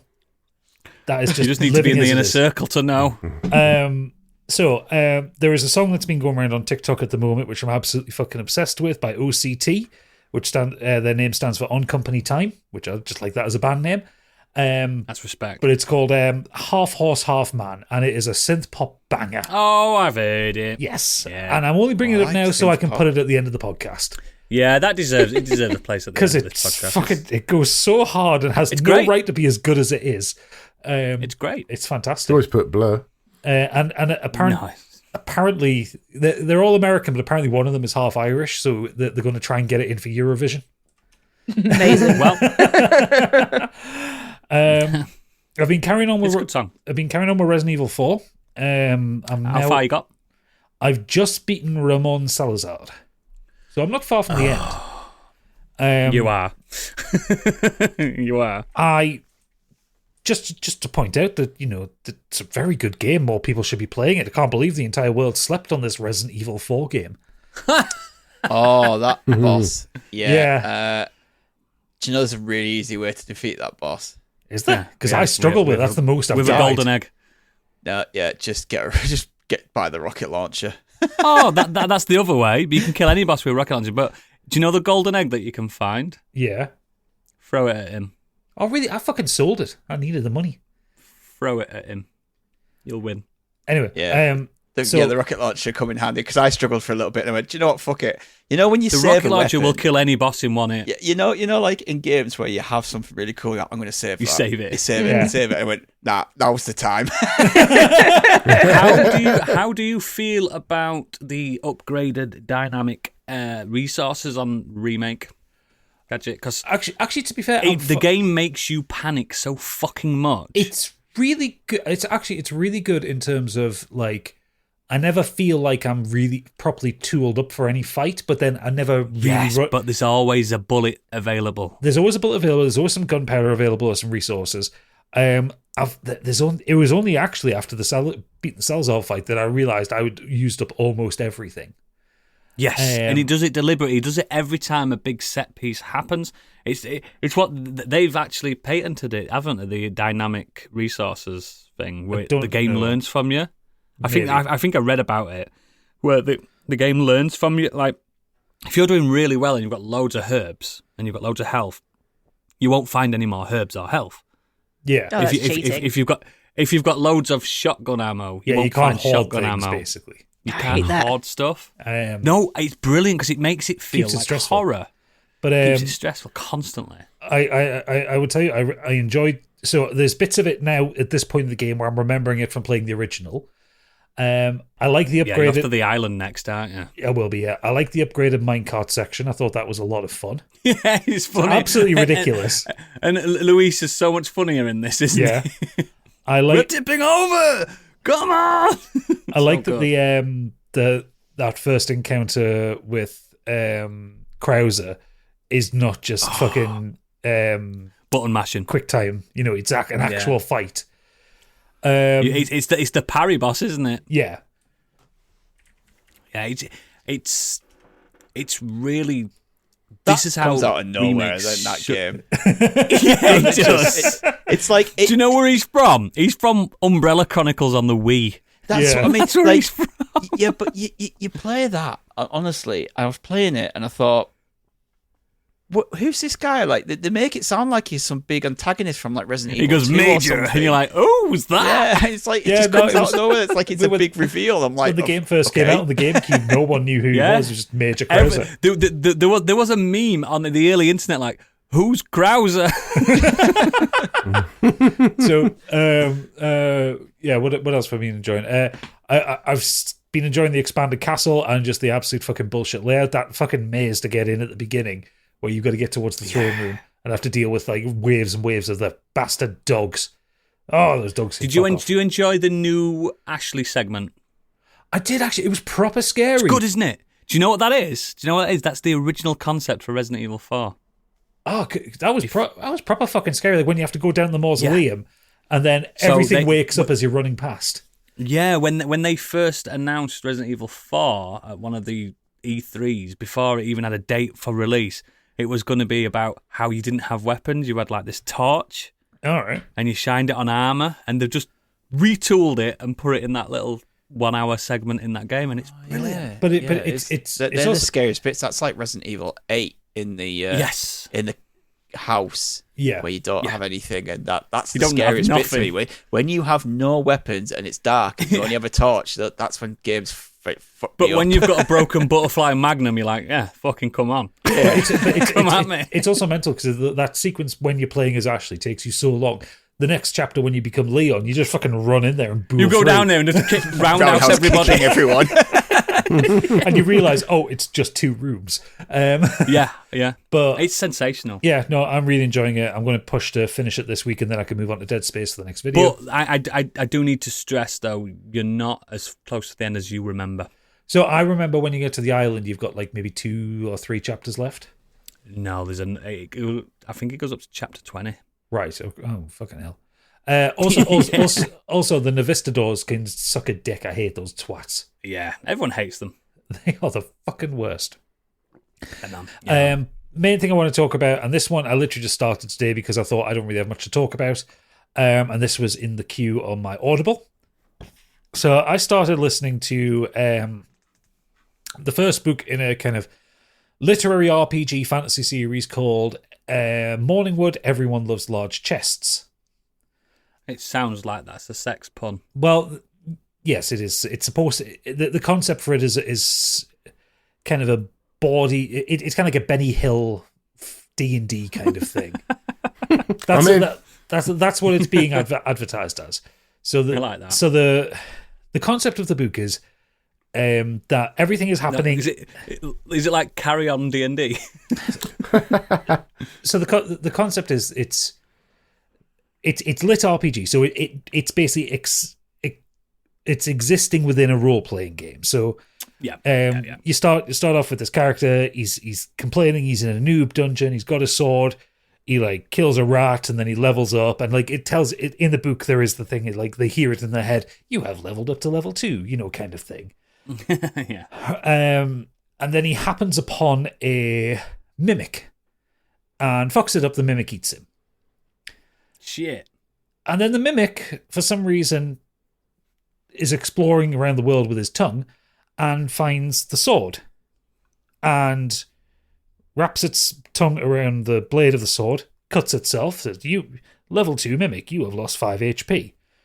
And then has this spark of intelligence to then pick up the sword from the other end. From the hilt. And then he starts to level up. Oh. And so he became aware. Yeah, and so a fair chunk of the story is this mimic kind of exploring its surroundings, and kind of leveling up and working out how best to get food and how best to, learn how to use sword better and all that kind of thing. And then you see, the story kind of keeps flipping towards like other adventurers kind of coming in, and then how the mimic outsmarts them. Which is interesting. It's a really good concept for a book. And you get this one kind of in, I think maybe the 4th chapter. This she's like a female necromancer, and she's in there and like she's like talking with her companion. Then her companion kind of wanders off, and she's kind of left alone in the room with this mimic is there disguised as a treasure chest.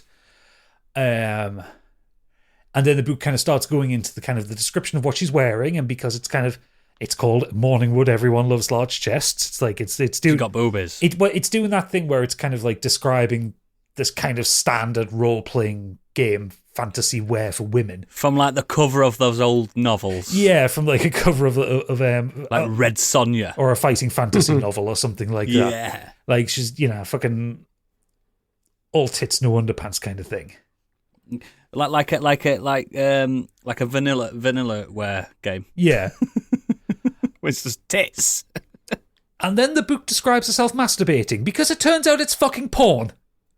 You've been watching listening to erotic audiobooks. Not intentionally. Remind me of the title. Pervert, mate. And you know what the worst part is? It's not good porn. Oh. It's incel Couldn't porn. even wank. No, I didn't have a wank. No. It's really incelly. No. Anytime a woman comes into the book, this author, whose name is Doesn't escaping like me, doesn't seem to like them. Like, one of the descriptions, like for this necromancer that comes in before she starts frigging herself, is that she, like her costume looks exactly like the whores in the local town, using words like whores and stuff like that. what's his name? Nevin Ilyev. Sounds Russian. It Nevin been sounds like a shagged. fake name as well. It's got such weird incel vibes, and I did a little bit of research on it because it got to a point where it's like, I don't want to listen to this anymore. Did you just purchase it with a credit without looking at the reviews? None of the reviews mentioned the graphic sex scenes in it. Maybe the incels have reviewed it. Well, so I found this post on Reddit. Great family listening. I found this review on Reddit which says, I got into the book and started to enjoy it despite a few over-detailed gore scenes. I really enjoy the main character being a monster rather than the classic hero adventurer. However, as I've gotten a bit further in, chapter 14 currently, I keep picking up hardcore incel vibes from it, from certain interactions and comments about female characters and the way female characters keep being described. And then this is the bit that kind of connects with And me. he's just downloaded it. From the title, I assumed there would just be raunchy humour, but I'm not a fan of degrading women constantly in writing. And that's kind of the thing. It's really negative towards women throughout. Yeah, you fell into the trap. Can you get it refunded? No, because I've listened to like 2 hours of it. Too much. It's like the. I don't mind sex scenes in books. I don't even mind graphic sex scenes in books. The problem is that the context for this bit that I'm describing is that this necromancer is left alone in this dungeon. She has a wank. The book then describes what her costume is and what her character sheet looks like and stuff like that. And then it literally just goes into her leaning up against the wall and fingering herself. And Wow. it's like, I mean, yeah. I mean, if I were That's how it There's happens, no, don't it? there's no like build up to it. There's no there's no kind of there's no reason for her to do it, is what I'm saying. And that's there's no nuance to there's it. no nuance to it. And that's the bit that annoys me about it. Like I say, I'm not a prude. I don't mind sex scenes in books, and I don't mind graphic sex scenes in books. That's fine. But there needs to be a lead up to it. There needs to be a reason for it to happen. Not just woman wish. exist, finger inside, you know? It's like watching porn and I was- skipping the person arriving at the door. I just wish I was a fly on the wall at the moment that you were sat there listening to it, and then it clicked. I wanted to see your face. Well, even worse. Why, yay, pet? Well, even worse, I'd be fucking head down the toilet cleaning it. And then I'm just like lift up, got Then it got sexy. got me marigolds. I goes, what the fuck am I listening to? Honestly, I was fucking furious because up to that point, Difficult to wank with marigolds on, I tell you. up to that point, the concept for the book is great. I love the fact that the central character is a mimic, learning how to be a character. Like at one point, like no one enters his dungeon for a while, and he's bored, so he starts observing like a spider that's in a web above him. And he starts thinking... Starts wanking over it. No. Starts thinking about it because the mimic's described as having like stubby little legs like the luggage in Discworld. And then it's the mimic's leveled up his shape-shifting abilities, so he thinks, oh, what if I could make these long, elegant legs like a spider, or could I move around better? And it talks about like how he's learning how to move like that and balance his weight because he's never had to do it before. And he's an idiot. The other thing as well is the writing is really fucking edgelord in it. So, like the quote unquote narrator constantly refers to the mimic who gives himself a name eventually, Boxy, which I fucking love. Just constantly refers to him literally as the words "a fucking moron," and it's like, come on, like it's not. It's other words. I've wasted my this month's Amazon credit on this one. I'm fucking furious. That's bad news, that. And it's a good job we talked about Leon Kennedy a lot, because he can go on the pod art instead of Boxy. You want to know the best thing that happened with Leon Kennedy this week? I was doing the Krauser fight last night. Yes. The first Krauser fight. And Pip was just like sat in the chair behind me waiting for us to finish because I'm in the middle of a boss fight. In fact, no, it wasn't. It was the cryo fight with the cryogenics showers. So I was doing that fight, and Pip had come in and asked me something. I said, "Give me a minute, I'm in the middle." And so you finish that fight, and you get in the elevator up, and you get the cutscene where like Leon he has a bit of a funny turn. Yeah, he does. Yeah. As the camera's kind of panning up, and at the end of it, Pip just goes, "Oh, that T-shirt's painted onto him." And then it gets up to his face. Like, oh, shame he's got a haircut like a lesbian in the 90s. Is that like Xena Warrior Princess? Yeah. But yeah, he does look very 90s, does Leon? The game's set in 2005 as well, which is even more infuriating. Yeah. Right then, Candy. I've been Go now. watching a TV show this week. You know how I really try and love Dexter back to its roots. Love a bit of Dexter up to the Trinity Killer. I gave Dexter Original Sin a go this week, and there's so far there's about 6-7 episodes out. There's maybe 2 or 3 episodes left. So with that in mind, I'll review it, not having seen the whole thing because it's not out yet. I don't really know what to think about this, which isn't great for a review. The first episode, I thought, my God, this is like a parody porn, because the actors that they've got playing the original characters, so everyone's back. So Dexter's back, Deb's back, Harry's back. Well, Harry is kind of back. Harry's back. LaGuardia's back.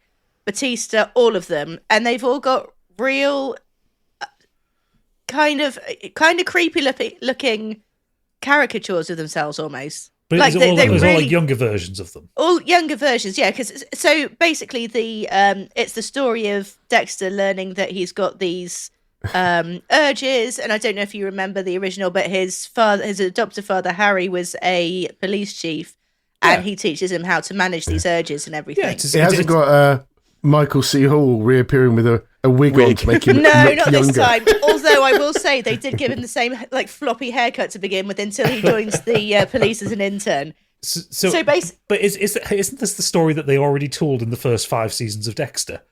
It is, but it kind of it goes into the bits that you didn't see. So it's like Harry, his adoptive dad, having an affair with his actual mum, and how his mum gets killed in a gets murdered by a gang and in a storage container, and it's sort of talking about how she comes to be in that situation, and you know how Dexter comes to be part of the family, and Dexter's life kind of growing up as a young kid to being in college and then being in uni and then being taken on as an intern into the Miami police.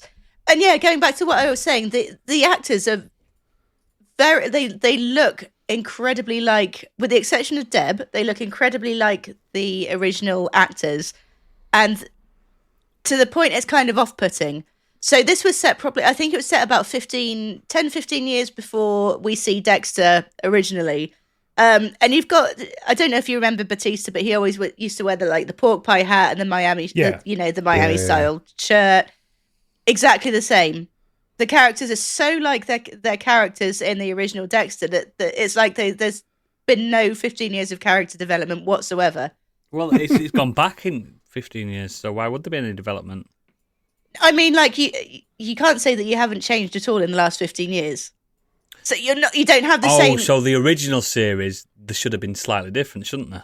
So the original, it's confusing because it's Original Sin. Ah, it's so weird. So You watch some Original weird Sin, shit. I know. So Original Sin, which is what I'm watching now, I think the characters could have afforded to not be quite as similar as the characters we know from the original Yes. Dexter, is what I was I know. ham-fistedly trying to What they say. should have done is have Batista New at some people. point, like just through near the end of the series, like see the hat. Yeah, and be that's like- what I thought. So, Why didn't they just One day, cast baby, different one people? day. Surely That's it. different people would have been better. Not characters. I guess if he's working at the same place. 15 years. I don't look like I looked 15 years ago. No, these are younger actors. But they, Oh, so it's not the same actor. Yeah, It's no, not it's the not s- the same no, actors not the playing same the actors. Right, characters. this is what I'm thinking you're saying. no, sorry, I terrible at explained explaining. myself. Yeah, no, I am. I explained myself terribly. No, not at So all. they are I was different with you. actors. He was the one that was wrong. Yeah, Oh, yeah, right. you're wrong. Terrible at listening then. They're just uncannily like the original cast, with the exception of Deb, who doesn't look quite so much like her, although she sounds exactly like her. So, and I think they could, like I said, I think they could have afforded to be a little bit of leeway and to do their own thing with the characters while still remaining true to the characters we already know them as. See, if I was making that series and like you're having kind of younger characters to then evolve into the ones of the first season of Dexter, I would have a Sergeant Dukes there, but he's like a really fat guy. And again, end of the series, he walks into a gym and goes, "This is where I live." Yeah. So is the main guy called Dexter in Dexter? Yes. Yes. Is that the same guy? Same actor? No, it's a different guy physically, but but Michael C. Hall, who was the original Dexter, is still doing the voiceovers. Right. Okay. So with that out the way, Yeah, because he's old as fuck now, isn't he? oh, he's about 80. Which is not stopping them making yet another Dexter series called Can't Dexter wait. Resurrection. No. He is flogging that horse. Requiem. Dexter Wow. Requiem. It might as well be because, well, fuck it. And I'll you're going ruin to watch it, aren't you? I'm going to watch it. I'm going to watch it because I live in the hope. But that said, so without all that out the way, after the first initial shock of the characters, it's pretty good. It's not a bad watching. Again, I say After it all without, that, it's good.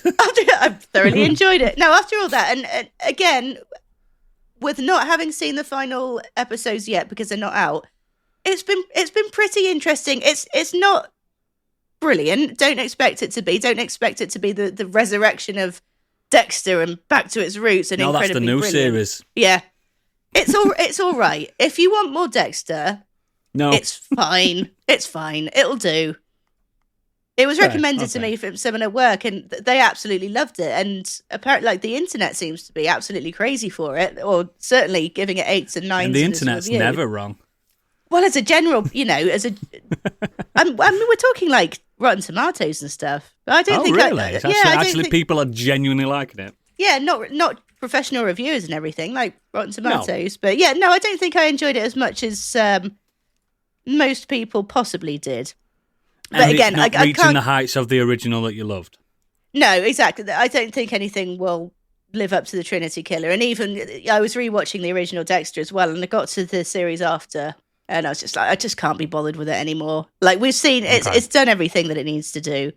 So yeah, but Michael C. Hall's going to carry on flogging that horse, I guess, and I will be there for all of it. That is just mental. Oh god, it's you didn't mention it's fucking Christian Slater playing Harry Morgan. Oh, I did forget to mention it. Yeah, Christian Slate. Slater. Yeah, I love him. I love Christian I Slater. Or do. should be more. I like a he bit needs of to come Sea back. He Slate. looks good. I mean, he He's looks always good. looked good. Yeah, He's certainly a nicer man than James Remar. right. Don't take much. Cool. Biggie, round us off. So yeah, I've been watching The Day of the Jackal. Not the movie, the TV series. That came out recently on Sky Atlantic. It stars Eddie Redmayne, Lashana Lynch, Ursula Corbero, Chukwudi Iwuji, Khalid Abdallah, Leah Williams, and Eleanor Matsura. If you don't know anything about it, it's basically a British spy thriller. It's based on a Frederick Forsyth novel, which was also adapted into a movie in the 70s. I really, really like this. It is really, I mean, Eddie Redmayne is an interesting actor. Obviously, won lots of awards for prior and quite possibly maybe for something like this as well. Is this the one but where he's yeah. a sniper? Yes, he's an assassin. Yeah. And it's an watched interesting the character for original. him because he has this kind of this look, doesn't he? Eddie Redmayne. He's not your sort of classic heartthrob, but he definitely has a style and a look that he can pull off, Mate, he looks and it works. gormless. But it works really well in this. He's really clinical.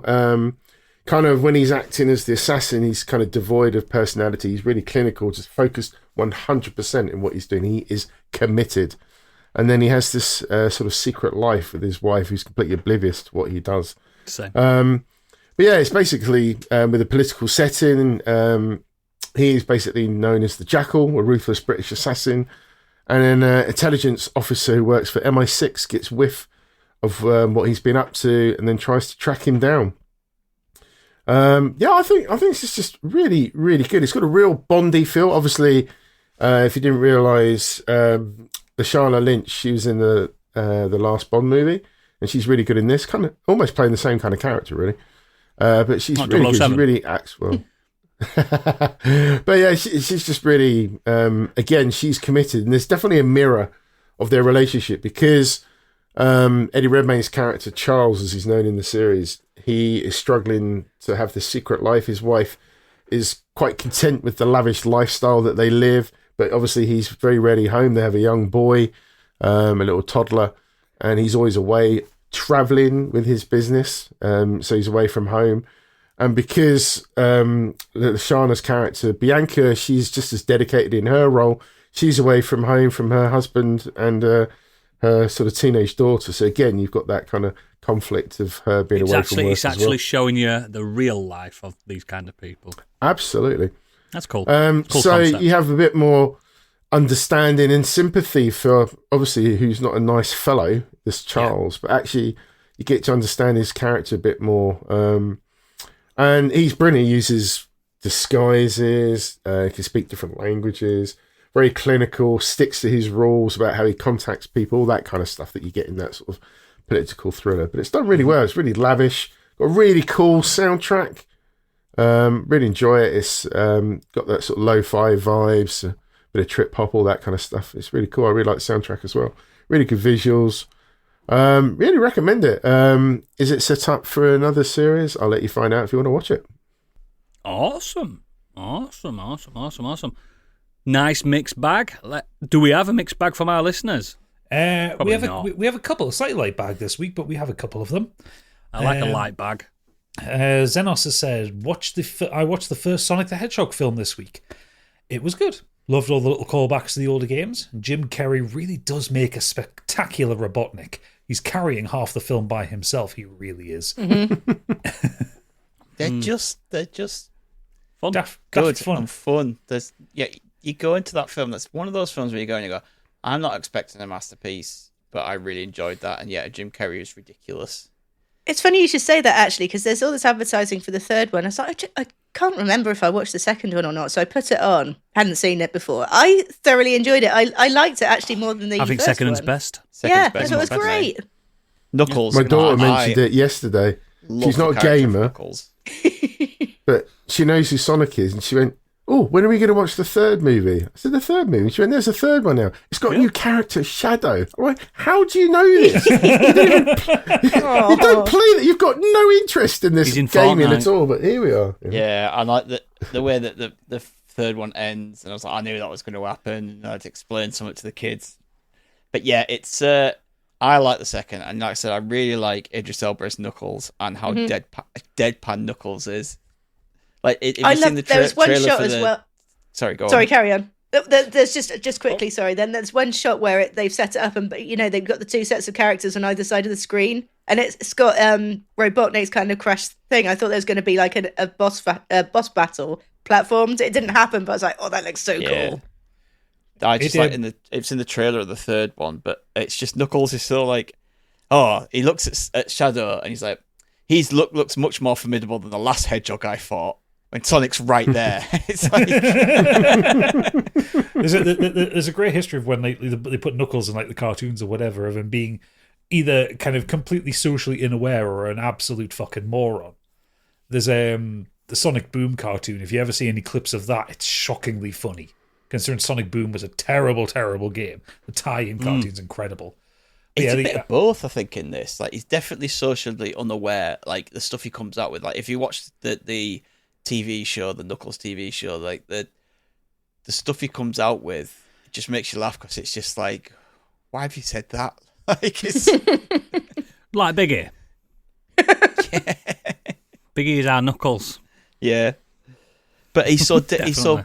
he's so serious about it. Like, the whole point Yeah. in that Knuckles TV show is he's trying to make Wade. I can't remember the second name Deadpool. now. Yeah, no, it's getting me. It's Wade. I can't remember. Wade is his name, but I can't remember his second name now. Summers. He's trying to make him into a warrior, and the way he does that is by making him Biggie a got bowling it. champion. It's like, it's not like being a bowling champion isn't making you a warrior. It's like, but Knuckles sees that as being a warrior and being on top. So you liked it then? Yeah, you liked it, yeah. They're good. They're good. I have time for him. I need to watch. I haven't watched the second one. I would like to watch the third one. I just want to keep supporting Jim Carrey. I like the work he does. Do you know what, actually, There's a darkness behind that man's eyes. He's such a sad comic. Although actually not so much recently. In He's recent got himself interviews, into he a good looks, place. Yeah, he looks really Yeah, happy I and hope really so. healthy, and he looks like he's I hope kind of so. really, really positive at the moment. So that's really nice to see, actually, because I do worry about him. Sorry, what happened to him then? He went mad after doing Man on the Moon.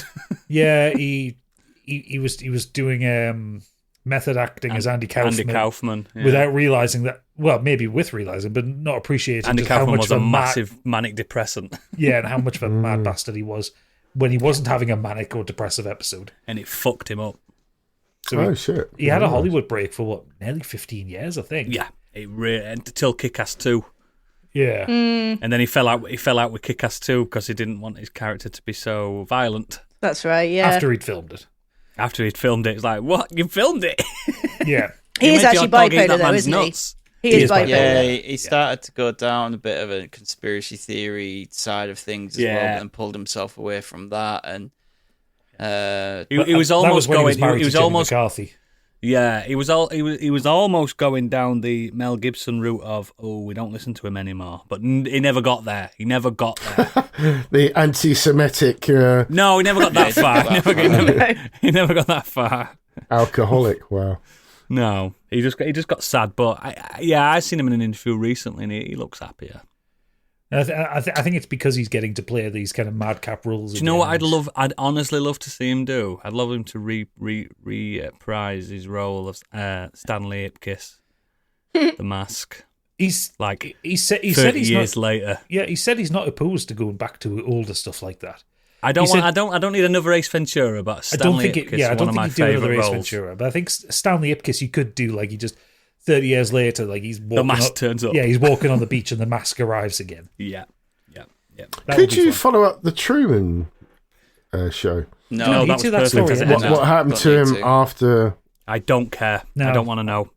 I think that film ended perfectly. That'd be a sad film if you just found Yeah, out. it was, but that I the rest think of his the world performance is- in that was outstanding. No, it was. Don't get It me was. wrong. It's an incredible film, but that moment where he kind of Good walks out, afternoon, good evening, and good night. yeah, where he walks through the door, Yeah. you don't That's it. need to see because you need Truman's journey as he's leaving the studio. You don't. Nothing that happens after that is we should care about. No, Anyway, thought popped into my let's head. move on from Jim Carrey. The life of Jim Carrey. Breadbox Angry Curtis said, Breadbox. following on from last week, I finished Indiana Jones and the Great Circle. What a fantastic romp it was. Machine Games nailed the tone to the films and the puzzles and the exploration was superb. I wasn't as into the combat as others, and I thought the bosses were bad, but those things didn't take away much from the overall experience. I'd love another adventure, but personally I'd like to see them go back to Wolfenstein first. Yeah, the combat's not like fantastic. It's just really satisfying to punch Nazis. With fly swatters. Yeah. Or guitars. Or Yeah. frying He pans. does nail the tone so much. I played through the second level, like, You through the rest you of had that that great cutscene in Giza, didn't you? The yeah, fight. the fight in Giza, which is just so Indiana Jones. I'm just like, it made me laugh, and I was like, yeah, it's perfect. Like, Wrong ticket. yeah, it's on the lines of that like little quip. Yeah, it's so good. He goes on to say, I've now started Cyberpunk 2077 on my new gaming PC, which is the first game I'm playing on it. Nice. It's a good game. Very good Yep. on PC as well. Honestly, really tempted to rebuy it on PC when it comes up on a Steam sale. Yeah. It will. It's CD Projekt. They always jump on sales. Yeah. Very early though, so I'll have more thoughts next week, but boy, does it look great. I gave him a bit of advice earlier today as well, and I want him to stick by the take your time with Cyberpunk. I didn't realise he hadn't played it before. I thought he was just getting it for PC to see what it was like. No, he's not Oh. played it at all. Don't get overwhelmed like I did first time round, where everything was just jumping at you, and I felt like I had to go over it. Don't. Just take your time, do what you want when you want, and that's how the I game's need better. to go back to that. I did some Johnny Silverhand And Fanny stuff. Libs, man. I Fanny Libs. did, is like, fucking A few of the opening missions after the main opening bit with Yeah. Jackie. Yeah. I That's think I still one of my favourite openings in any Yeah, game. it's Oh, fun. The opening's definitely. incredible, and I I'm really glad I waited. I didn't have any to play that game. bugs. The worst bug I had was some bushes that were clipping, so I was like, okay, That's this is fine. fine. But then they were like, okay, a lot of the bugs come later. There's more stuff being added, and there's a big. There's no patch bugs anymore, coming. mate. So I'd stopped, but then I just never went back. They've, They're Right, still the game- updating it as well. The Yeah. game's flawless now. Yeah. Yeah, I love they've just put some updates out recently, which like give you kind of more graphical options and more character Yeah. customization stuff. Yeah. More But yeah, penises. Funny Lives is one of the best DLCs ever made. I really think that is a example of just don't like present something too early. Yeah. They rushed it out. We all know they rushed it out. If they'd have got that game to the point of it is now, and 10s out of 10s. Say it came out, I don't know what, by the 2023, that's when it was complete properly like they wanted it to be. Yeah. So they should have announced that in like 2021 rather than all the way back in whenever 10 it was. years earlier. Yeah, they should. And that's my fear for The Witcher 4. But the problem there is, obviously, is it to do with shares and? Okay, I think so. Yeah, I think I so. won't be scared of Witcher. do I won't the be scared of same Witcher thing? 4 either, Biggie, because it's already established. Yeah. That's not No, the but in the part. sense of what are they doing with that? Have they learned? Is The Witcher 4 going to be ready exactly like Stiggy says? The Will Witcher it be 3 wasn't pretty ready. Spot on. I know, but we're talking about They've also, an issue first off and then a massive issue after that. but So will it be ready this time? they've also moved off their proprietary Red engine as well for Witcher 4. They've gone to Unreal, so it should be a smoother development process. Yeah, I think it was just- I definitely think that lessons have been learned, and I think it was just such a good example of a company not giving up on their game either. There's Because- two games. But it wasn't. Don't forget, it wasn't just that. Sony forced them to give refunds. Yeah, took but it off the its thing, store. the thing That's is, how there's bad two, it was. There's two success stories from two diabolical games on the launch. It's that, it's No Man's Sky. Those two have just Yeah. flipped the script, and if they got re-reviewed again now, they're 10 out of 10 games. Yeah. Yeah. But you can't It's unreal. erase the original reviews. you So, can't and erase I don't want gaming companies to start using those as examples. It's like, we'll just get out as quick as we can. We'll fix it. We'll fix it I later. agree. I agree. The announcing Enjoy it, too Kurt. early, announcing stuff too early is a problem because like the Elder Scrolls 6, it came out. I think it was a few weeks ago. The time between Skyrim and when Elder Scrolls 6 was announced is now the same distance as when Elder Scrolls 6 was announced, and now. Yeah. That was Like- purely for the sake of filling up their E3 get- thing. They had the whole show they had a show Yeah. to themselves. They didn't need it. They had to put something. Everyone knows that they were going to be doing Elder Scrolls. They 6 needed a after reason to have Starfield. Andrew WK there. Yeah, exactly. Where it was also because that was the one where they announced Starfield, but their announcement of Starfield was Just the a pic- logo. it was the logo, picture of the stars, and like a hint of a space station, and that was it. Yeah, and Candy got that watch. Remember the watch? Didn't know Candy it doesn't is. remember the She watch. probably Doesn't got wear lost it. in the move. Oh, I think it's up there. I think it's up there somewhere. It might be. I don't know. Oh, just anyway, just don't matter. conveniently out of the way of the camera. Yeah, exactly. It's up there. It's up there. Anyway, to finish off with Kurt, he says, also like to thank Gadget for the keyboard he recommended me. You're welcome. I always thought keyboards were all the same, but how wrong I was. It's a genuine pleasure to type on this thing. Yeah, mechanical keyboards, man. Yeah, I just treated myself to one as They're well. It's annoying like an if you're in an alien. office and only one person's got a mechanical keyboard, though. I'm that Not person. fucking much. I'm that person. You're like, fucking shut up. I also wanted to shout out a YouTube channel I watch called Fast Miner, who specialises in racing games. He recently put out a huge 4-hour video analysis of the whole history of Need for Speed, which I've been slowly working through, and it's fantastic. Jesus Christ, that must Really be dull. nails what made each entry good or not so good. That sounds dull. I like racing games, but I'm not interested in the analysis of them. To be fair, I tend to I have, know, like, I know. Kurt is a racer at heart. That man loves to drive. I tend to have like video essays on in the background, like when I'm in between podcasts. Yeah, I really liked the Need for Speed games when I was a kid. I might put that on. I did. Underground 2 was one of my favourite games of all time. No, It was in my fuck top off! 10 No, for a long fuck off! I'm time. talking like the actual Need for Speed on the 486 PC that I had. Oh, fuck that. I'm not a nerd. I had when I was working Friday, I had a 6-hour the extended Lord of the Rings trilogy heavy spoilers YouTube video. And the guy deep Just dive read the into book, that, man. He was just taking excerpts from the book, going, "Now this is in the movie. If you didn't realise, Just this is-" read the fucking book. Okay, now that's I a was bit much like, even for me. "That's superb." It was great. I was well chuffed listening to that.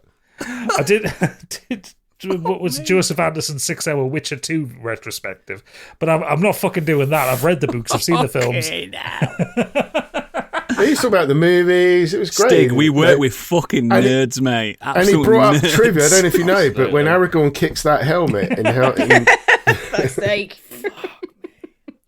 Fucking hell. Is that the... That reminded me. Sorry, that just reminded me of a joke I saw on TikTok in the comments the other day. It was a scene from Green Book when they're in the car, and he's going to Mahershala Ali's character saying how he goes, I'm blacker than you. You know, I know this. And I know that you don't even know anything. So just put in the comment. I bet none of you knew that when he put his foot on the brake, that it actually broke his foot. That's such a niche joke. I probably laughed at that. That's brilliant. Oh, But God. that's our feedback for this week, just the two of them. Excellent. As always, links to all our extracurricular activities are in the show notes. And you can find us on Blue Sky. You can find us in his Discord. Fill up his Discord, for fuck's sake. You've been quiet lately. Yeah, Not they've been fair. really quiet. I don't like it. It usually Why means are you trouble's all brewing. outside? Ugh. Get back indoors. Safe. It's safe. Get on the Discord. Get chatting. There's a link right there. There's someone listening to this now, and I'm talking to you right now. You've never been in our Discord. You've listened to every episode of this podcast, and you've never been in. You've never seen these wonderful miscreants and all these debates that goes off and all this. They talk about food mainly, and it's boring, so come and talk about something else. Get in. Get in here. I'm Stop talking playing with the directly to genitals. you that's never been in. If you don't know what Discord You is, can it's a see little all app my that you letterbox download. stats that I post. It's wonderful. Stig's letterbox stat, my God. It's so good. Get in, please. Also, we'll shut it down. We'll just shut it down on you. Shut it down. Anyway, it's time for Candyland.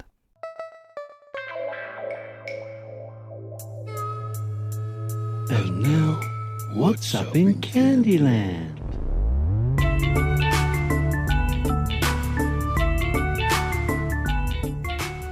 I had a theory. I was so you've got the new PlayStation 30th anniversary things. I've got mine set to the PS4, and I'm going to drop a link in the chat. PS4.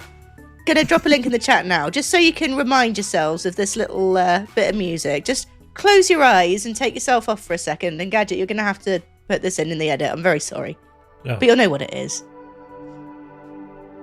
Oh, yes.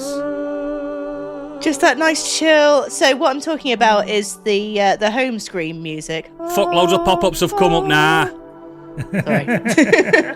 Fuck's sake. And I was just chilling and I was drifting off. And I was listening to that and I was like, I've had an epiphany. I think Okay. God. when we die and we go off floating in space, that's the music that's playing in the background.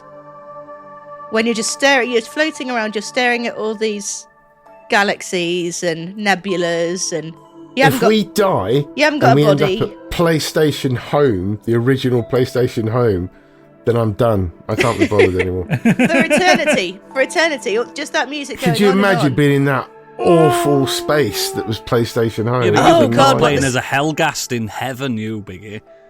You'd be like, this is heaven. No, I mean, I know what you mean. It's the ethereal nature of it, and you subscribe to the we're all stardust, we're all energies, don't you, Candy? We're all yeah. we all go back to the universe. Yeah. Sorry to come crashing down. You won't hear shit when you're dead, mate. No, I still think it's the soundtrack to non-existence. You might hear the worms crawling into your fucking ears. If it was a thing, what music would you want to hear? That keep in Slayer, mind. raining blood, constantly. No, keep in mind this is constant. Mr. Blobby. No, like So come you're on. essentially asking what your favourite song is. Not really. No, like, no, 'cause it's I'm not. Soundscape. He's saying Yeah, soundscape. yeah. It's got to Okay, be continuous. I'm being cremated. Prodigy Firestarter. But that's like if this is A the song's kind of different, music isn't that it? you're hearing for eternity as you float in the ether, you don't want something that's just going to drive you insane. All of it would drive you insane. I think you'd Really? really struggle to find anything that wouldn't drive you insane after Yeah, a while. I do have an answer for this one, and I know Oodles will back me up on this one. 65 Days of Static soundtrack to No Man's Sky. Oh yeah, So that's good. cool, man. It's so good. The Because PlayStation 4 theme for that game had one of their tracks in the Yes. background. It Yeah. was awesome. Because It the was really good. 65 Days of Static make kind of ambient drone music with like some melody to it, but it's mostly soundscapes and etherealism, with a bit of kind of dirt and edge to it. And if you listen to the soundtrack, they released it on CD, and it's one of the CDs I still have. It's absolutely brilliant. It just you can just lie back and just listen out, and you can just imagine traveling through space to it. I know what mine would be. I wouldn't have a choice. It'd be like Karaiba Nikki, which is the Tetris theme song. Constantly in the loop. Really loud in my dead ears. Just getting faster and faster for all eternity. Yeah. And I'm just like, fucking hell! Could I have like a full album? Just listen to the Gris album. Can I just have that? Yeah. Just That's what you want, constant soundscapes, repeat. don't you? You want soundscapes. I'd say Journey, but then I'd be crying for my afterlife. Imagine time. if you're like, oh, this is it. This is the moment where I get to hear what my soundtrack is, and it's the THX fucking loading. No, oh, it's Constantly that. I did like the Deus Oh Ex, no, it's that whole music that you get for on like Human doom doom Revolution. doom That doom doom doom doom doom doom doom doom doom. You just triggered our entire audience over the age of 30. If that is literally the music you hear for eternity because you're just on hold.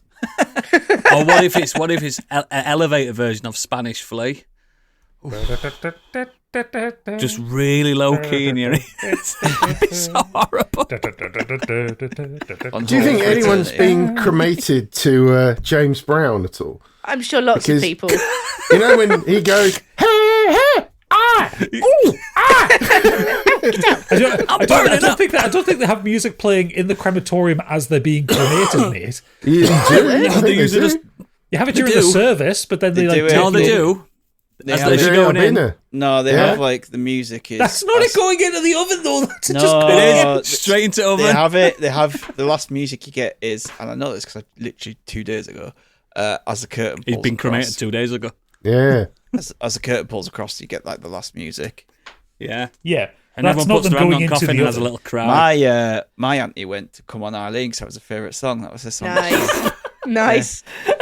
There's something in Also, everything wrong with one of that. my favourite pornos. Yeah. So her closing moment was sort of to "Come On Eileen." Come on. To Lou Ryan. That's amazing. a good way to end this free section of the podcast. What would listeners feed us back? What do you want your soundscape, your deaf soundscape, to be? What's if the you are a longest patron- record? Can you have one of those playing so it's really awkward for everyone? He sitting knows I'm there? ending the podcast, and he carries I on know. fucking It's like annoying talking. you.